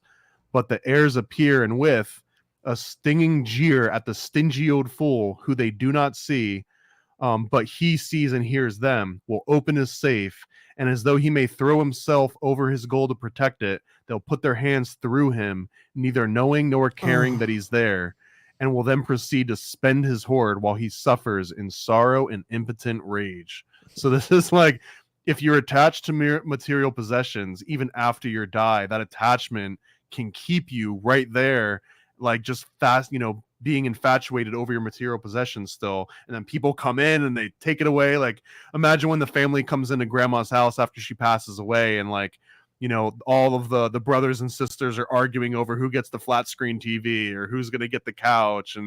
But like, Grammy's there like, no, don't take my TV. I need that. I mean, obviously they're talking about a gold hoarder, which is like a very specific type. So yeah, do the drunkard. Or take the case of the drunkard. He is just as fond of intoxicants after death as he was before, is my favorite part here. It is not the dense body that craves drink. It is made sick by alcohol and would rather be without it. It vainly protests in different ways, but the desire body of the drunkard craves the drink and forces the dense body to take it. That the desire body may have the sensation of pleasure resulting from the increased vibration. That desire remains after the death of the dense body, but the drunkard has in his desire body neither mouth to drink, not stomach to contain physical liquor. He may and does get into saloons where he interpolates his body into the bodies of drinkers to get a little of their vibrations by induction, but that is too weak to give him much satisfaction. I kind of love this. Well, and I have something on this. He may and also does sometimes get inside a whiskey cask, but that is of no avail either, for there are in the cask no such fumes as are generated in the digestive organs of a tippler. It has no effect upon him, and he is like a man in an open boat on the ocean. Water everywhere, but not a drop to drink. Consequently, he suffers intensely. In time, however, he learns that the uselessness of longing for drink which he cannot obtain. As with so many of our desires in the earth life, all desires in the desire world die for want of opportunity to gratify them. When the drunkard has been purged, he is ready, so far as this habit is concerned, to leave this state of purgatory and ascend into the heaven world. And if you think about this, right, he's talking about how this spirit will enter other bodies of drunk people. Well, if you think about bar, right, it means Sumerian. In Sumerian, it means altar. And you drink wine and spirits at bars. And I've heard people talk about how people get possessed when they drink. And he's talking about this right here. He's talking about the possession of people when they're drinking. Right? That's wild. He goes into that a little bit more too. And he explains that like some people will get into these fits of anger or rage. And that anger or rage actually could be, again, the homunculus that we talked about in the Cartesian voyage, that if you leave your body too long, if you take the DMT and you trip out in outer space, if you're gone too long, then a homunculus, an astral homunculus, can come and take over your body. You said it, and it knows how to make you act. So other people might see you acting really strange, but it's not your consciousness that's acting strange. It's like a homunculus. Confirmed. Certified homunculus. Good God, that's a homunculus. I didn't say it. You fucking said it, Thomas. Okay. Technically, that was AI that was just talking. Well, yeah. Anyways, you brought up the homunculus concept because this also relates to kind of sort of what we were talking about in the voyage of to the world of Cartesius. So, again, so this is that spirit. So if you're in a bar and you start acting like you're not yourself, that could have been a desire body that jumped into your body just because it wanted to feel what getting drunk was like. And honestly, this could be a whole topic that we could go on a crazy tangent because, yeah, alcohol makes you want Coke. I don't know if that's Coca-Cola or we're talking about. Of course, right? but there could be an interesting conversation here that people that are under like a strong addiction to a certain drug or chasing the dragon, or they got that monkey on their back, that might be in the context of this cosmology Rosicrucian book, but addictions might actually be another desire body that's like latched itself onto you, that's like, go get more drugs because it's the thing that wants the drugs and not you. Real quick, everybody in the chat, make sure to sign up for the Kickstarter. But what you're talking about, Thomas, is in that movie Homunculus on Netflix. Everyone's traumas and deepest, darkest secrets manifest itself as a homunculus on the person, bro. So,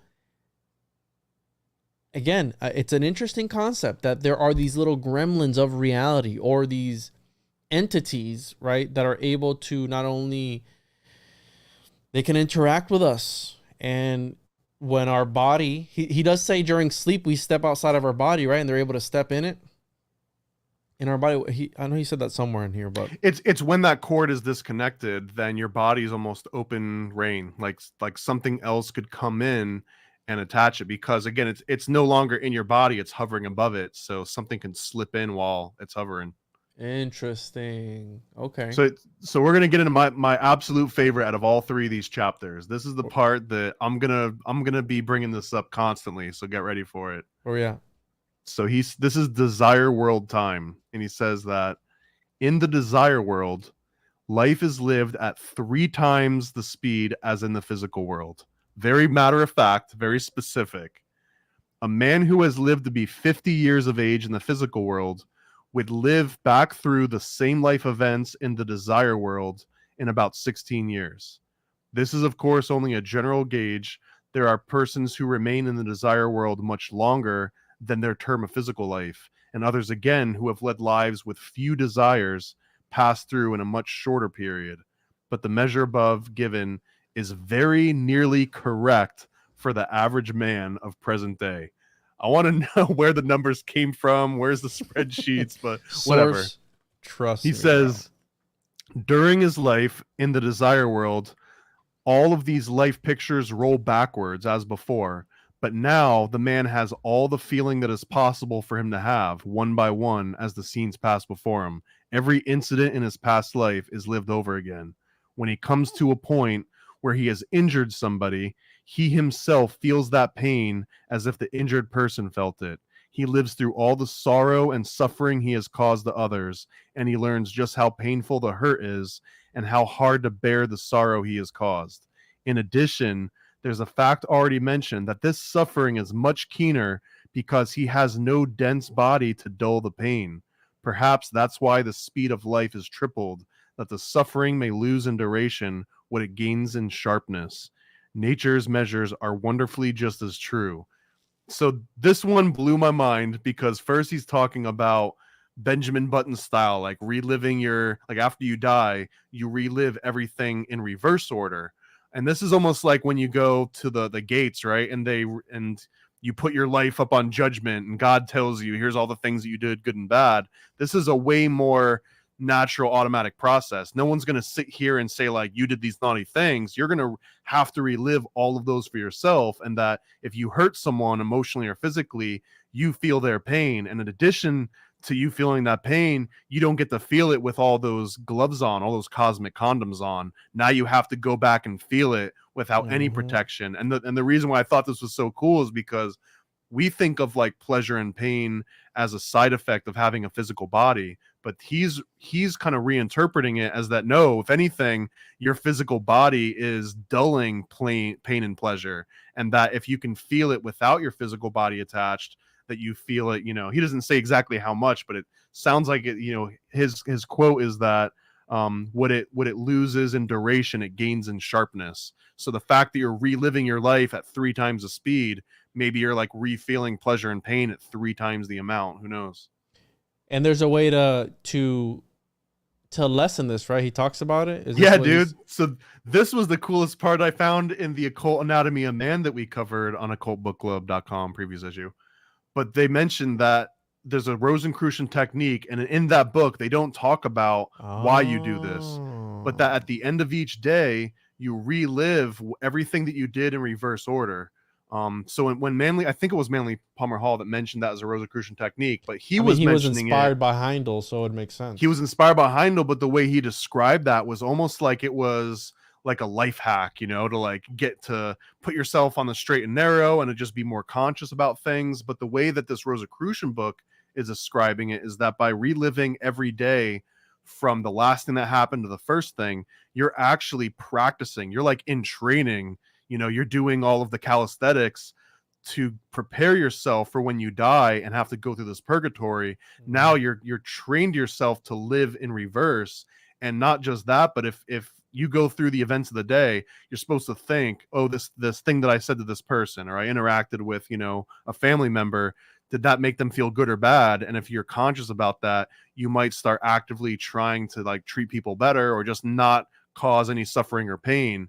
And just by being conscious of that and practicing on how to live backwards, by the time you get to this sense of purgatory, you have to relive this desire world. You can kind of skip through it because you've been studying your whole life. Interesting. Okay, so yeah, then now we have and I've also heard it called the Pythagorean recollection method too. I've also heard it every day at the end of reliving your day in reverse.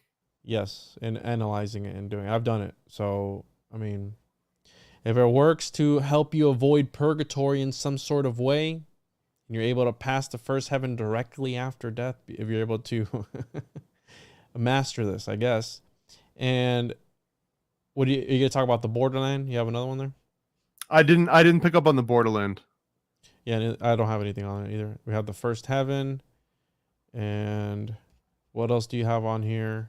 I got children before 14 years. There's a class who lead a particularly beautiful life, the children.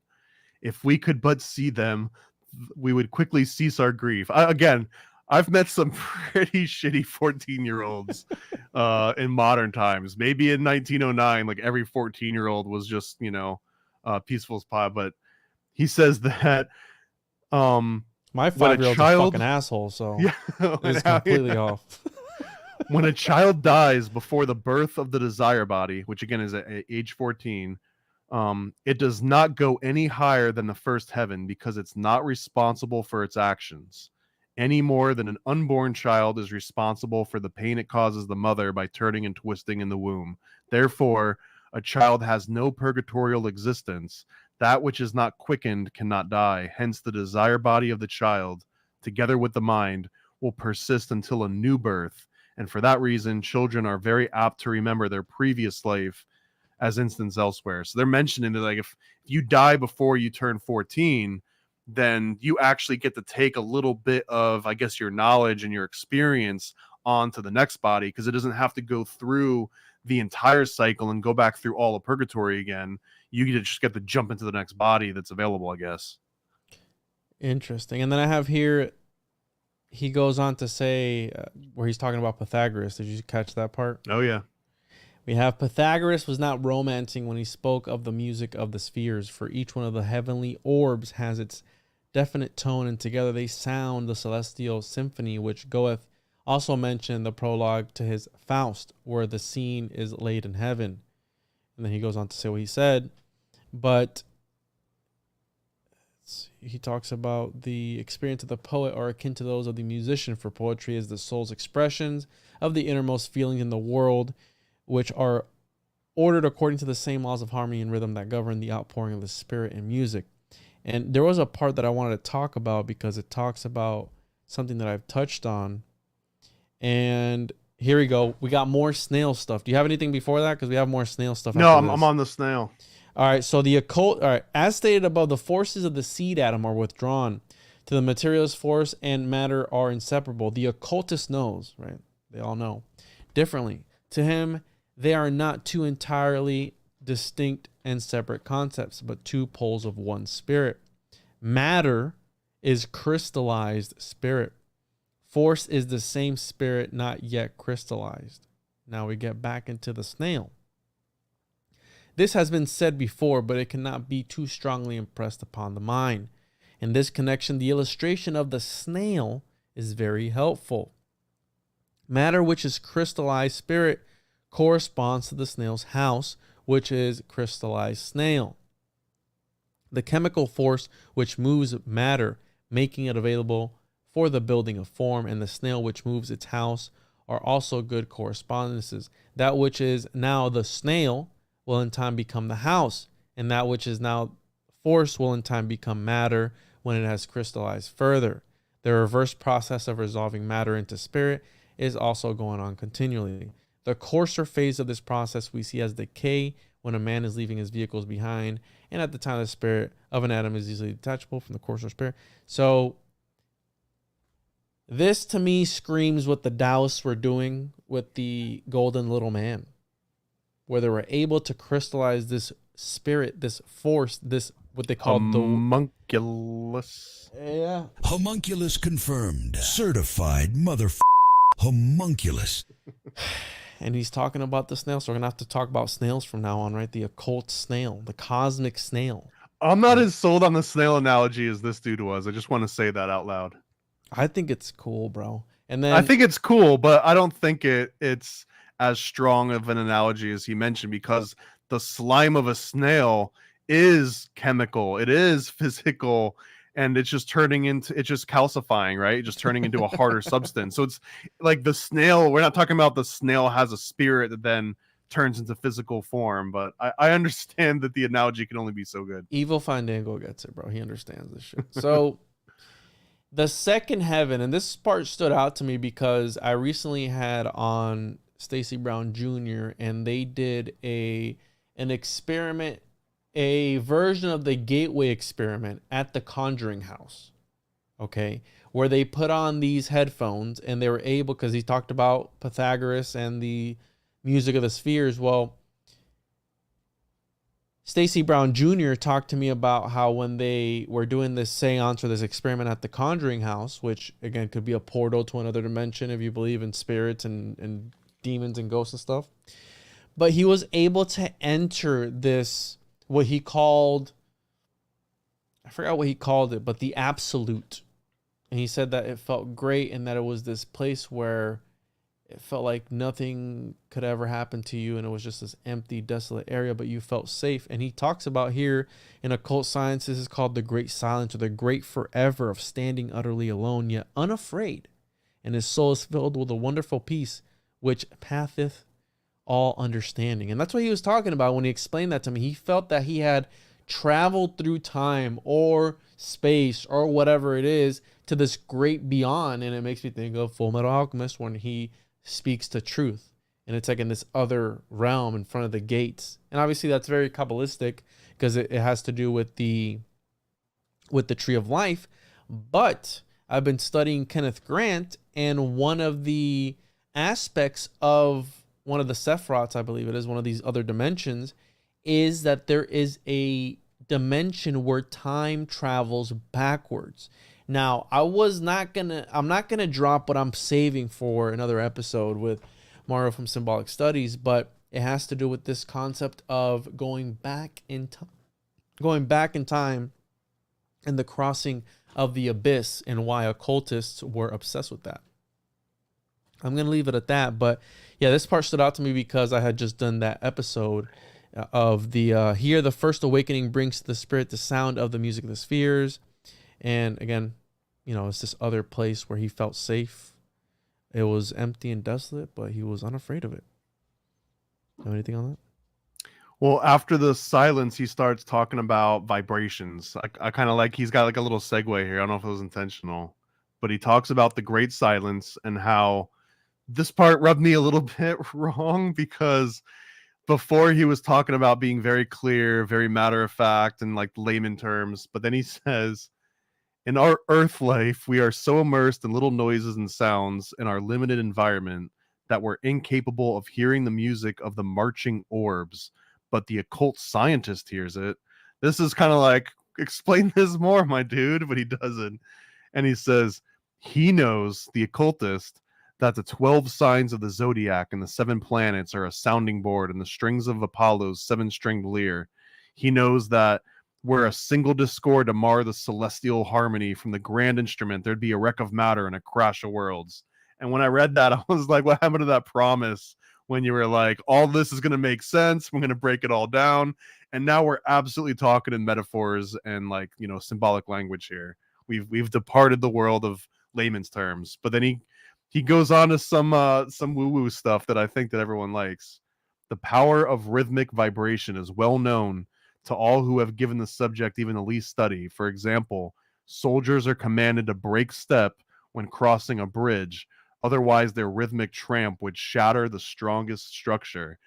And this is actually true. This is a very real aspect in the military, that when you come up to a bridge, everyone kind of like breaks up their marching pattern, because there have been real examples in history when, you know, soldiers brought a bridge down and people got hurt because of this. And he says that the Bible story of sounding the ram's horn while marching around the walls of Jericho is not nonsensical in the eyes of the occultist.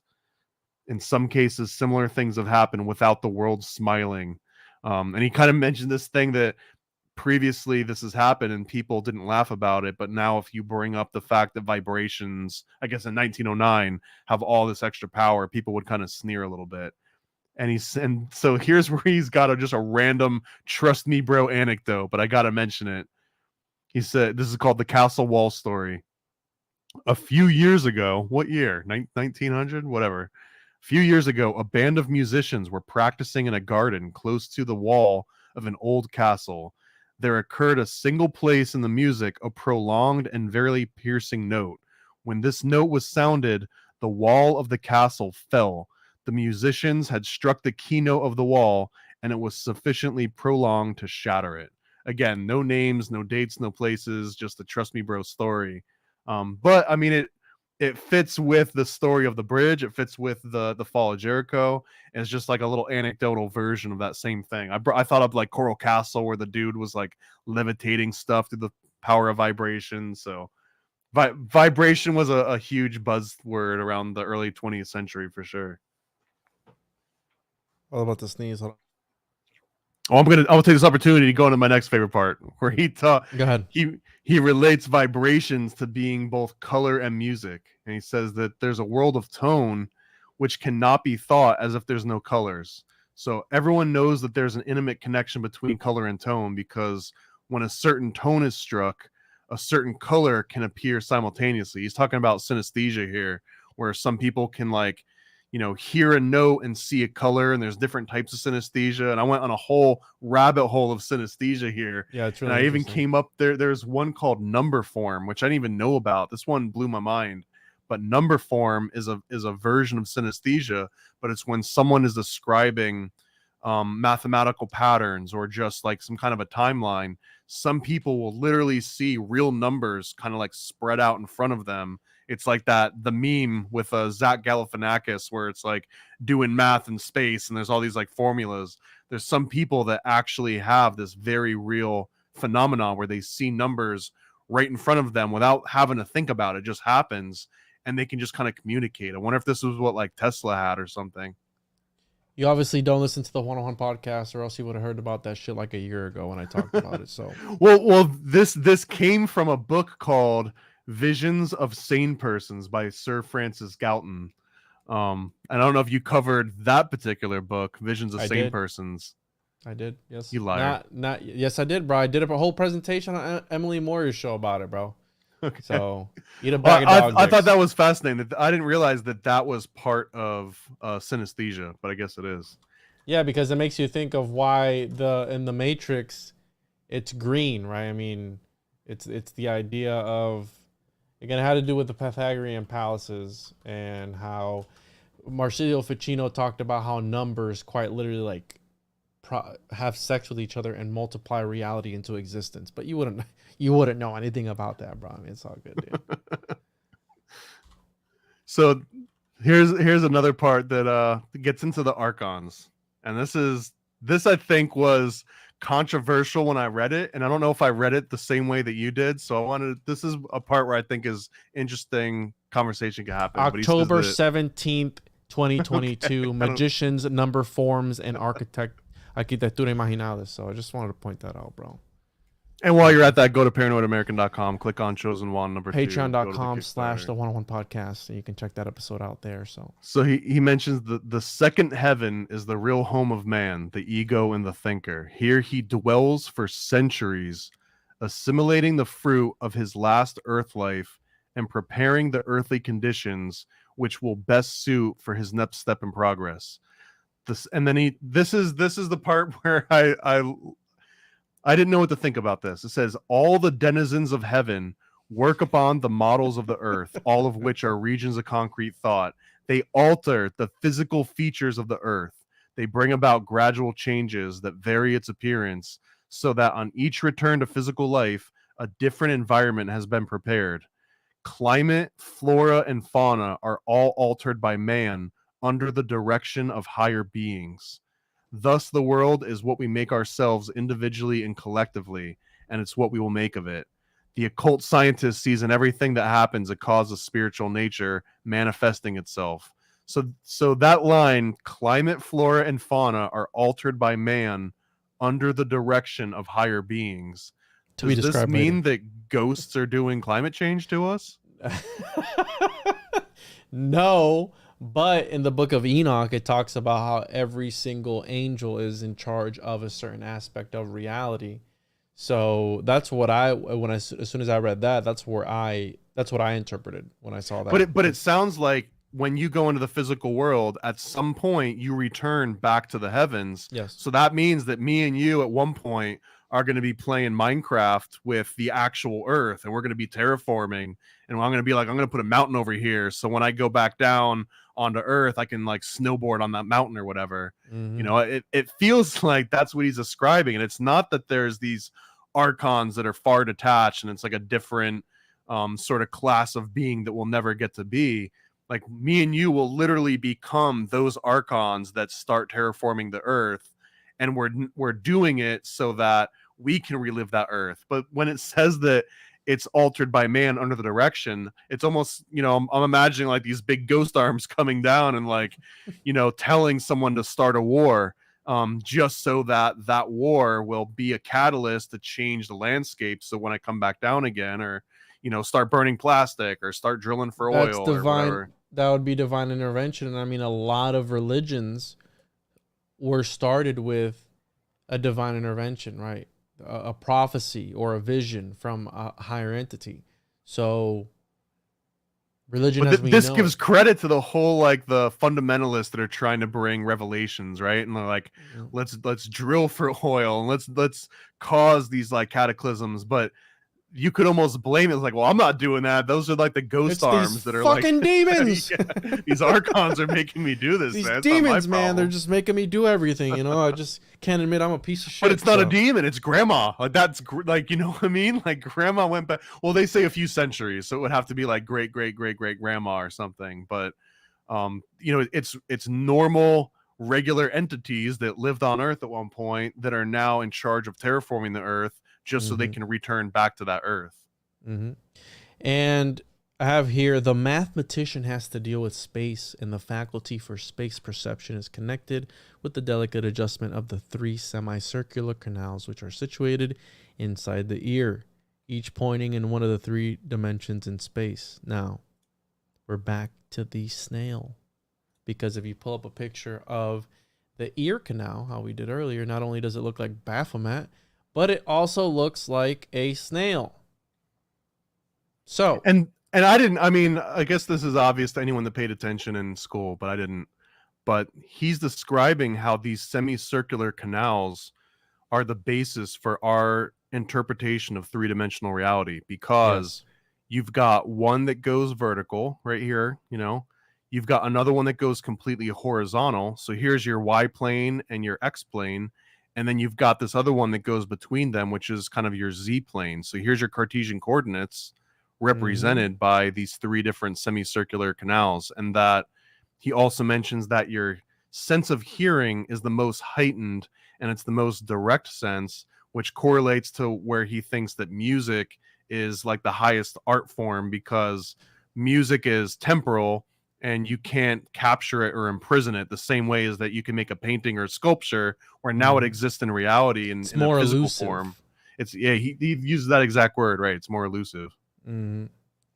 And the music so reproduced loses much of the soul stirring sweetness it possesses when it comes fresh from its own world, carrying the soul memories of its home and speaking to it in a language that no beauty expressed in marble or upon canvas can equal. And he's talking about here about making statues and capturing these different essences in either music, or right, how music is the most elusive because it comes directly from that world, and how you're kind of able to do that with statues and bringing it down, but not really, because music is the most beautiful, right? It's like it's the one that you always have to read. I think it's worth reading in length here. So he says that among ordinary musical people, the greatest degree of efficiency is about 15 sounds per fiber. But a master musician who's able to interpret and bring down music from heaven requires a greater range to be able to distinguish the different notes and detect the slightest discord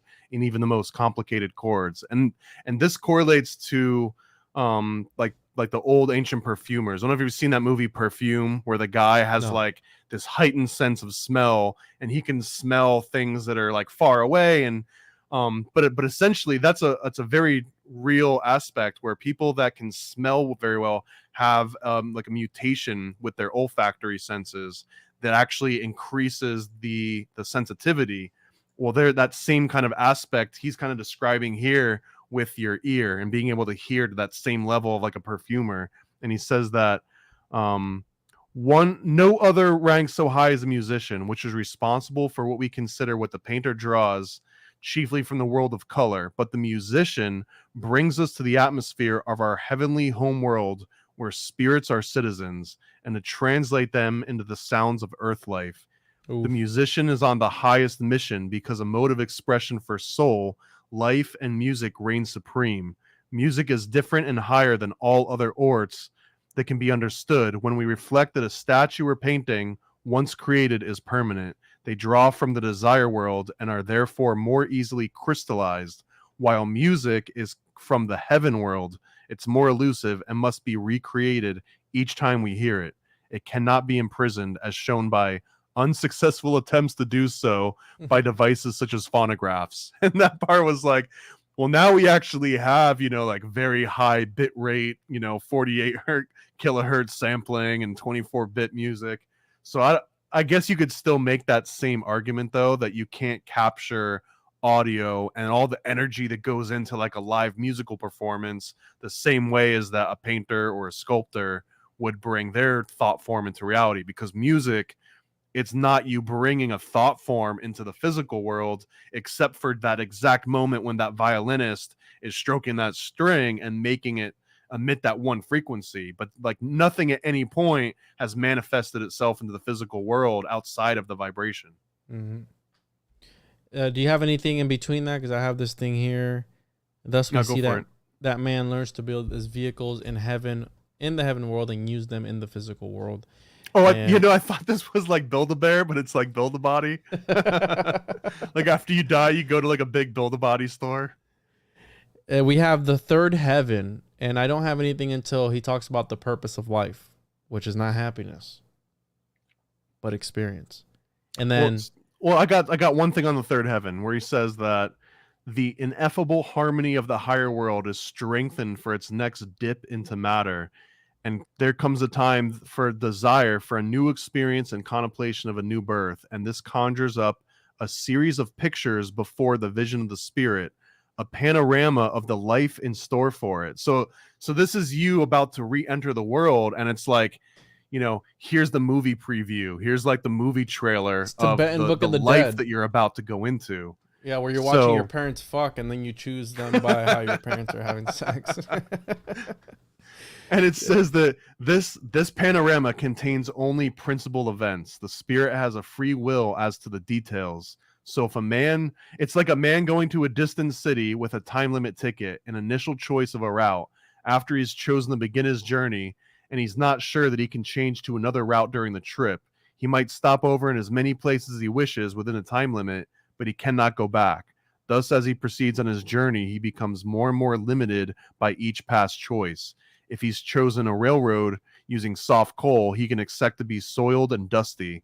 Had he chosen a road burning anthracite or using electricity, he would have been cleaner. So it is with the man in a new life. He can choose to live a hard life, but he's free to choose whether he will live it cleanly or wallow in the mire. Sure. So this is kind of dope, man. This is like, you're going to see exactly what you're going to go through, but then you get to decide how you get from all the different point A to point B. I don't remember any of that, Thomas. Okay? I don't remember seeing any of this ever.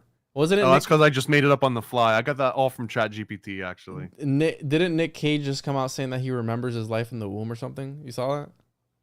I mean, if you did that, this book makes a strong argument, because if he remembers his life in the womb, that might mean that he almost got born before, but then died, and then was able to carry some of those memories into that next body that he jumped into. So if he does remember his life in the womb, it might not have been Nicolas Cage in the womb. It might have been like the previous body that I he got died you. in, and then brought that memory back. The purpose of life is not happiness, but experiences. And then this part right here, sorrow and pain are the most benevolent teachers, while the joys of life are but fleeting. And this seems a stern doctrine, and the heart cries out passionately at even the thought that it may be possible to be true. Nevertheless, it is true, and upon examination it will be found not such a stern doctrine after all. Consider, and then he's talking about the reason we have pain is a good thing, because if you were to put your hand in a fire on top of a stove and feel no pain, you would lose that limb eventually because all the nerves and everything would burn away. But because we have pain, it's a good thing because it alerts you to take your hand away from the fire. So it's kind of like inverting this thing, like pain is actually, what is it? Pain is weakness leaving the body. I was like, no, pain is good for you, right? What doesn't kill you makes you strong. Well, and there's another, this one is a little oversimplified, but like leprosy is the disease where, you know, your limbs fall off or your body starts decaying. Well, one aspect of leprosy is actually that the nerves are no longer letting you know that, you know, your body's uncomfortable. So what can happen, it's almost like old people in beds that get those bed sores. If you don't roll over every once in a while, you're cutting off circulation, you're preventing your skin from breathing, and like those little moments of discomfort, which we all take for granted, that's what makes you shift in your chair a little bit, right? Or like move your foot over. Well, if you don't have that sensation that says, hey, you know, move your leg a little bit, dummy, then it just, you know, starts to decay a little bit. So leprosy is actually more about no longer feeling pain, and the result of not feeling that pain is that now you don't know when to like move your body around, so then it starts to decay a little bit. It's not that you get leprosy and your body just starts, you know, decaying. It's more about that. It's like the lack of pain, and that kind of shows you why pain is important. We have here, so instead of losing the hand, we escape with a blister, which quickly heals. And the next thing I have here, man is also in school, the school of experience. He must return many times before he can hope to master all the knowledge in the world of sense. No one earth life, however rich in experience, could furnish the knowledge, so nature decrees that he must return to earth after intervals of rest to take up his work where he dropped it, exactly as a child takes up its work in school each day. So he's talking about the reincarnation, how it's necessary because you're continuing your work over and over and over again. I wonder how deep that school analogy goes. Like, are we in different grades or degrees? You know what I mean? Am I at like a fifth degree and someone else is at a third degree, or how does that work? Again, if there were no return to earth, what is the use of living? Why strive for anything? Why should a life of happiness and an eternal heaven be the reward for a good life? What benefit could come from a good life in heaven where everybody's already happy? Surely in a place where everybody is happy and contented, there is no need for sympathy, self-sacrifice, or wise counsel. No one would need them here, but on earth there are many who need those very things, such as humanitarian and altruistic qualities are the greatest service to struggling humanity. Therefore, the great law for which works for good brings man back to work again in the world for benefit to himself and others with his acquired treasures instead of letting them go to waste in a heaven where no one needs them. So he's talking about, again, why we need reincarnation in some sort of way. And I grew up Pentecostal Christian. A lot of people don't know that, but I wasn't ever taught about reincarnation. I was taught about something else. If you brought up reincarnation in Pentecostal church, would that be like blasphemy? Blasphemy, yeah. No. Yeah. This dude was on it when he was talking about it. He said even questioning it is blasphemy. So even talking about this book is blasphemy, according to when I was raised Pentecostal Christian. A lot of people don't know that, but the preparations for birth. Do you have anything on that? No, I've got some that come after this. All right, go ahead. So after this one, there's the blood of the vehicle of the ego. And this is what I was talking about before, about at like the age 14, there's something very specific, and they try to tie it to science here. It says, in infancy and up to the 14th year, the red marrow bones do not make all the blood corpuscles. Most of them are supplied by the thymus gland, which is the largest in the fetus, and gradually diminishes as the individual blood-making faculty develops in the growing child. This is true, that the thymus gland contains, as it were, a supply of blood corpuscles given by the parents. So consequently, the child, which draws its blood from that source, does not realize its individuality. Not until all the blood is made by the child does it think of itself as I. And when the thymus gland disappears at the age of 14, that being feels reach its full expression, and the blood is made and dominated entirely by the ego. This is the Rosicrucianism that I was familiar with before coming into this book, that they had all of these rules about ages and that it tied into anatomy, and it always came across to me like, oh, you have to understand anatomy and geometry and math and all this stuff to get into Rosicrucianism. And this is the crux of one of those aspects. We talked about the spleen and the liver. Elsewhere in the book, they talk about like the exact functions of this, but this particular part, because it's come up in my research before about the thymus gland and how it does eventually decay, and it's almost at an inverse relation to the pineal gland, because in all the conspiracy theories we've all read, it's almost like commonplace that you're born with a healthy functioning pineal gland, and over the time it calcifies and it gets brain sand, right? It withers away. Well, the exact same thing happens to the thymus gland, but the thymus gland is actually supplying, this like aspect to your blood, to the rest of your body. And this interesting concept that until you're 14, all of that's coming from your parents, which has been stored up in that thymus gland. And then once it shrivels up, that's what determines manhood, I guess. That's what turns you into your own person with your own thoughts. It's actually that shriveling of the thymus gland. And there was a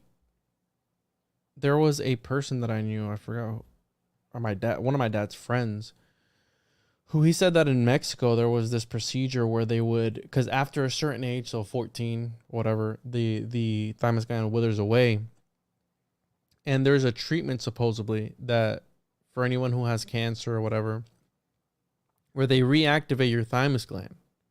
They reactivate, and they described it as, when it's reactivated, it nukes your body of like any bad stuff. By stuff, I mean any cancerous cells, any disease. It nukes it. It's almost like setting off a nuke within your body by activating that, because it's pumping you full of all these hormones and all these things. I feel like we're going to get flagged for medical advice now, you dick. You think so, bro? I can clip that. 316. I don't think that's medical misinformation. It's just something, I'll write the timestamp down, bro, just in case, and I'll clip it out. But yeah, the thymus. You heard it here. The cure for cancer is to have your thymus gland reactivated in Mexico. Hold on. I think if we play this, I think we'll be okay. Hold on. Give me 1 second. So if we play this sound. Brought to you by Pfizer. I think we should be okay. There we go. We're good now. We're good. I think we're good. Yeah, I think we're good. I mean, worst case. I just heard back from the lodge. We're good. All right, cool. All right, nice. Let me write this timestamp down either way, but where are we at here? So 14. And then I had some other stuff here. The full-blooded person, when the blood is too hot, is active in the body and mind, while the anemic person is sleepy. You want to talk about the goeth part and writing in blood instead of ink? That's all you. I didn't write that part down, actually. You didn't? Do you want to talk about it? I mean, just use words that rhyme with the thing that it's supposed to insinuate.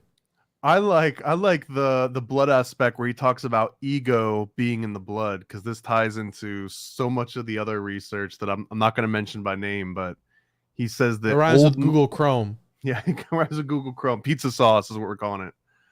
But he says that Old Norsemen and Scots recognized the ego in the blood.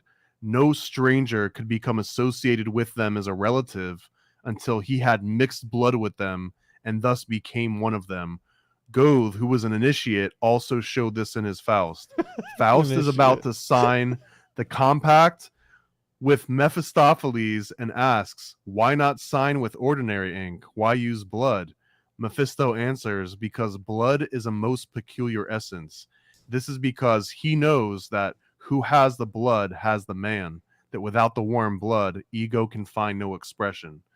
This one was super deep to me, because like what is it about blood that adds all of this? Like blood magic is one of the oldest forms of fucking magic, and that's what gets into vampirism and eternal life. And even today in like Silicon Valley, when like the rich dudes strap up 18-year-olds and get the IV for blood transfusions, it's about that vitality and like this earlier forms of blood having vitality.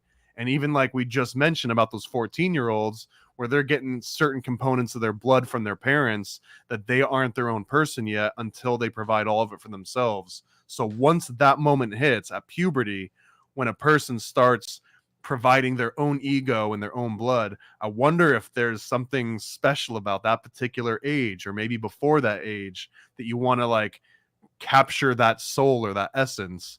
Again, this, I wasn't expecting to read this in the Rosicrucian book, but it fits into so many other angles here. Shit, and then I get into the Young talks about the snail, bro. I completely forgot to mention that, but he talks about it being a figure of the unconscious, and it's supposed to signify this other reality, the snail, and something about the ego, which we can get into later on. But yes, and also Mephistopheles, when he is presented to Wagner or Wagner, whatever you want to call him, he is presented to him as a black dog too, by the way. So this idea of dogs becoming humans or changing in this evolutionary chain, if you will, there's that connection there with Goeth. Son of Sam saw Black Dog too, didn't he? Yeah, and the dog was talking to him and told him to do what he did. But that's the end of chapter 3 and the end of where we got to. And I don't know, maybe we can continue this one and take it a step at a time and take it at a... We'll hop around, we'll come back to it. But man, 3 chapters. We talked about chemical worlds, kingdoms. We talked about snails, ghost limbs, ghost stories, nails in the coffin, Archons, reptilians, archons, animal consciousness, more snail shells, the glove analogy, the condom analogy. We talked about Plato, Pythagoras. We talked about Christ consciousness, psychometry, seed atom, 21 grams experiment, cremation versus non-cremation, gold hoarders, drunkards, purgatory, reliving life backwards, children before 14 years, another snail analogy, all sorts of vibration stories about castle walls and color and synesthesia and three-dimensional sound. I mean, this was so packed with so many different topics that he does a decent job of relating them all to each other. If you were to give me this punch list and say, hey, you're going to cover all these topics in 3 chapters of a book from 1909, I wouldn't have believed it. So I definitely think that this was an interesting read. My balls hurt a little bit, but it was probably like a 5 out of 10. Yeah, I would rate it 4 out of 10 because the excruciating pain at the very end of the 3rd chapter, I was just... But as we have learned, pain is the part that helps you learn. So that might be a good thing. Who knows? So make sure to I posted hit the like. Don't be a bitch, right? Hit the like. It helps the channel. It's free 99. It'll pump us in the algorithm. Follow the Kickstarter. Right? You have to follow the Kickstarter. And Where's you don't have to buy. Did we get any? We got one. We got one. So went from 50 to 51. And again, it's not that we want you to buy it. If you get signed up for it, it pumps us up in the algorithm. They're over on Kickstarter, and who knows, we might pull an Eric July and go viral and sell a whole bunch of copies of The Chosen One, and then we can do this for a living. So yeah, just sign up for that. Make sure to get notified on there. Patreon.com/the101 podcast. All that good stuff. Appreciate the people who signed up for the subscriber members here on YouTube. I'm not gonna say it, but the Patreon is better. There's a backlog right on YouTube. There's only so much that I can that I've uploaded. And yeah, tjojp.com. This was fun, Thomas. And you want to ParanoidAmerica.com, Paranoid America on Instagram. If you're watching this right now on YouTube, go and follow me on YouTube too. If you're just on Watch channel, share some of the love. Let's get me over 1,000 subscribers so I can hawk. What are you selling to people anyways on your advertisements? You ever watched your ads? Yeah, I had like what is it? Illuminati dolphin at one point, and I don't know because no, I pay for you. No, for real. There was like a Illuminati, like a secret occultic Society of Dolphins that somebody sent me. I have YouTube Premium. I pay the lizard people to not get targeted ads. So I don't know. I just want to know if I'm- you're getting Toyota commercials or Pfizer commercials, or what are you pumping? What's getting latched onto these? I don't know if anyone is watching it with the ads on. Let me know, hit me up, because I'd be interested to know what they're putting on my channel. So, but this was fun, Thomas. And for the next one, I don't know what we're doing for the next Occult Book Club. We might do this other book, but I want to do something on Jung, bro. I want to do a book on Jung because I think it's really interesting. But yeah, let's hit the outro music for a little bit. Thank you for everyone who showed up. Love you guys. See you on the next one. This was fun. Night.